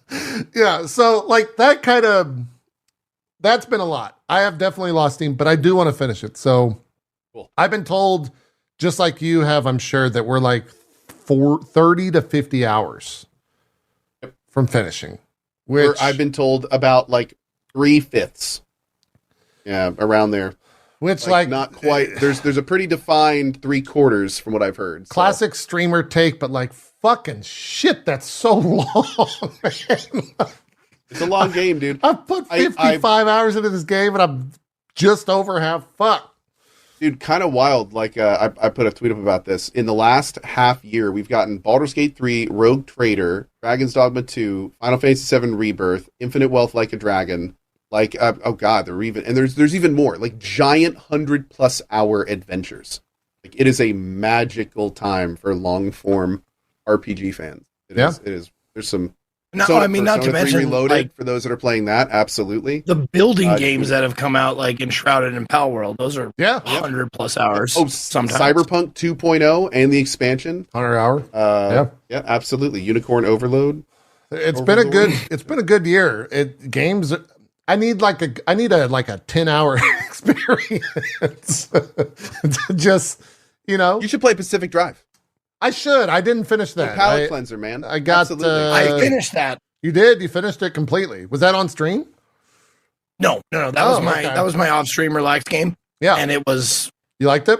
Oh, I mean, I loved it. I absolutely loved it. There's just a couple of things that I would like to go into, but not in the time we have. Okay. Oh, right. Yeah. I know. Zeke has 2 minutes. I really wanted to hear about Alone in the Dark. That's on my list. Fuck! I did want to. Yeah.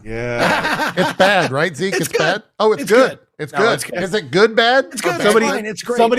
Somebody came into my channel and we were talking about Alone in the Dark, and I was like, I'm really excited. I want to play it. I wonder how it is. And somebody's like, well, Zeke actually said it wasn't terrible, so that means it's probably really good. Wow. Okay. Yeah. I was like, okay. Next week. I mean, it's Nice. it is good. It plays a lot like a Resident Evil or a Silent Hill type of game. It doesn't have the same like vibe, but it's like the gameplay mechanics of it are Awesome. pretty similar to that. Okay. But it's the voice acting is very good. It does have a little bit of FPS issues for me, like going into like cutscenes and stuff like that. It would like and like stutter, but then it got up and it would be fine. But other than that, like it's not a bad game at all. It's a far fucking cry from the original. I'll say that. So that right there is an improvement. Okay, cool. Yeah, I'd love to. We'll talk about it next week because I do want to hear about old Alone in the Dark and kind of everything else. We only talked literally Dragon's Dogma today for 90 minutes. Jeez. Yeah, in terms of the spoiler cast, we will figure something out. No idea if Max will be on it. We obviously want him to be, but he's a super busy guy these days. So And also, we'll see. he to be blunt, he finished the game yesterday. Yeah. Me and JP probably won't finish it for a couple weeks. Yes. And by that time, he'll have probably said everything he wants to say about 55 times on 10 to 15 different podcasts. Correct. So, I mean, I don't know if he'll want to be our sloppy 16th, but, I mean, we're always up for it. But We're welcome at for that it, point, it's kind of like, what else is there to talk about? Yeah. It was so funny. That's what I woke up to on Twitter was about 20 tweets going, JP, it's 3 a.m. Where are you? Max just finished his playthrough. Are you going to do a spoiler cast? And I'm like, fucking, just like passed out. And these motherfuckers are like, where the fuck is the spoiler cast? It's like, don't you realize I haven't been there? Like, Yeah, it was funny. It's just not a concern. Yeah. That's what they're like. Yeah, you don't need to be on it. Just put Max on it. Max, just ask him questions of you. Just have him do a monologue on his thoughts. We'll call it the drop frame spoiler cast. That's fun. Zeke, do some shout outs. You got to go RP. Sorry for running a little late. No, it's all right, man. Thank you guys very much for being here. My name is Ezekiel the Third. You can find me at or slash Ezekiel_III on Twitch, Twitter, or X and YouTube. Ezekiel the Third, all spelled out on Instagram and TikTok. Thank you, Cohh and JP, for being my boon companions every week as we do this drop frames every Sunday. I will be on live right after this. I'm going to twitch.tv/tablestory to do my Blade Runner weekly tabletop role-playing game. It's very good, and today's episode is going to be, it's going to be a good one. It's a juicy one today.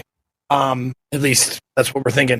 But if you want to catch me doing streaming, I take Mondays off, so I'll be off tomorrow. But I'm on at 10 a.m. Pacific, and I'm hoping, and I'm thinking that it's going to be South Park Day on Tuesday. I'm gonna buy and crack open some South Park Snow Day and check that out. And I have a special guest on. My little brother is here in town. He's going to join me. So, nice. It'll be fun times. Cool. Thanks for watching. Fantastic. Have a good time on the old RP. Cohh, what do you got going on? Do some shout outs. Sure. As always, big thank you to JP and Zeke. I appreciate it. This is Baldur reporting in. Anyway, like I said, next week we're going to start our triathlon. In the morning is going to be DD2, the afternoon is going to be Final Fantasy VII Rebirth, and the evening is going to be Yakuza Like a Dragon. I have no idea what the schedule is going to be like after tomorrow. I have never in my 10 years been playing 3 large-scale games like this in parallel, so we're going to see how it goes. Baldur's Co. 3? Yes, Baldur Co. I like that. But on that note, we are going to give it a try. We also have a ton of other games that we want to play, like Horizon Forbidden West and Alone in the Dark, and finishing Pacific Drive, and Sons of the Forest, and Stardew 1.6. There's a lot right now. There's a lot. So anyway, as always, thank you guys for watching. We'll see you next week, if not before then. And I'll be back on tonight in probably 2.5, 3 hours for a little bit more Dragon's Dogma 2. See you guys then. Fantastic. Hi, hello. We're going to be doing a sponsored stream right after we wrap up here. I'm going to be jumping into some Horizon Forbidden West on the PC. Spoilers, I've played it for 5 minutes. I'm sponsored, but it's the best looking game I've ever seen on PC. It's fucking gorgeous. So we're going to play the first 2 hours of that. And then probably some Dragon's Dogma after that, because I can't put it down. That's probably everything. Maybe we'll work some Final Fantasy in there. I got to figure out how I'm going to finish that over the next course, a couple of weeks. And then Path of Exile next Friday. That's kind of everything I got going on. That's everything we got going on. We'll see what happens over the next week, and then come back next Sunday at 1 p.m. Eastern. Talk about all that stuff. When's the next time you're traveling, Cohh? Was that your travel for the year? Are you good? I think TwitchCon. Oh, okay. That's I do want to go to TwitchCon. Is that October? So. That's fall? October? Something like that? Spall? Yeah. Anyways, hey, Barry, nice of you to show up. Barry, good for you. You're 3 hours late, you son of a bitch.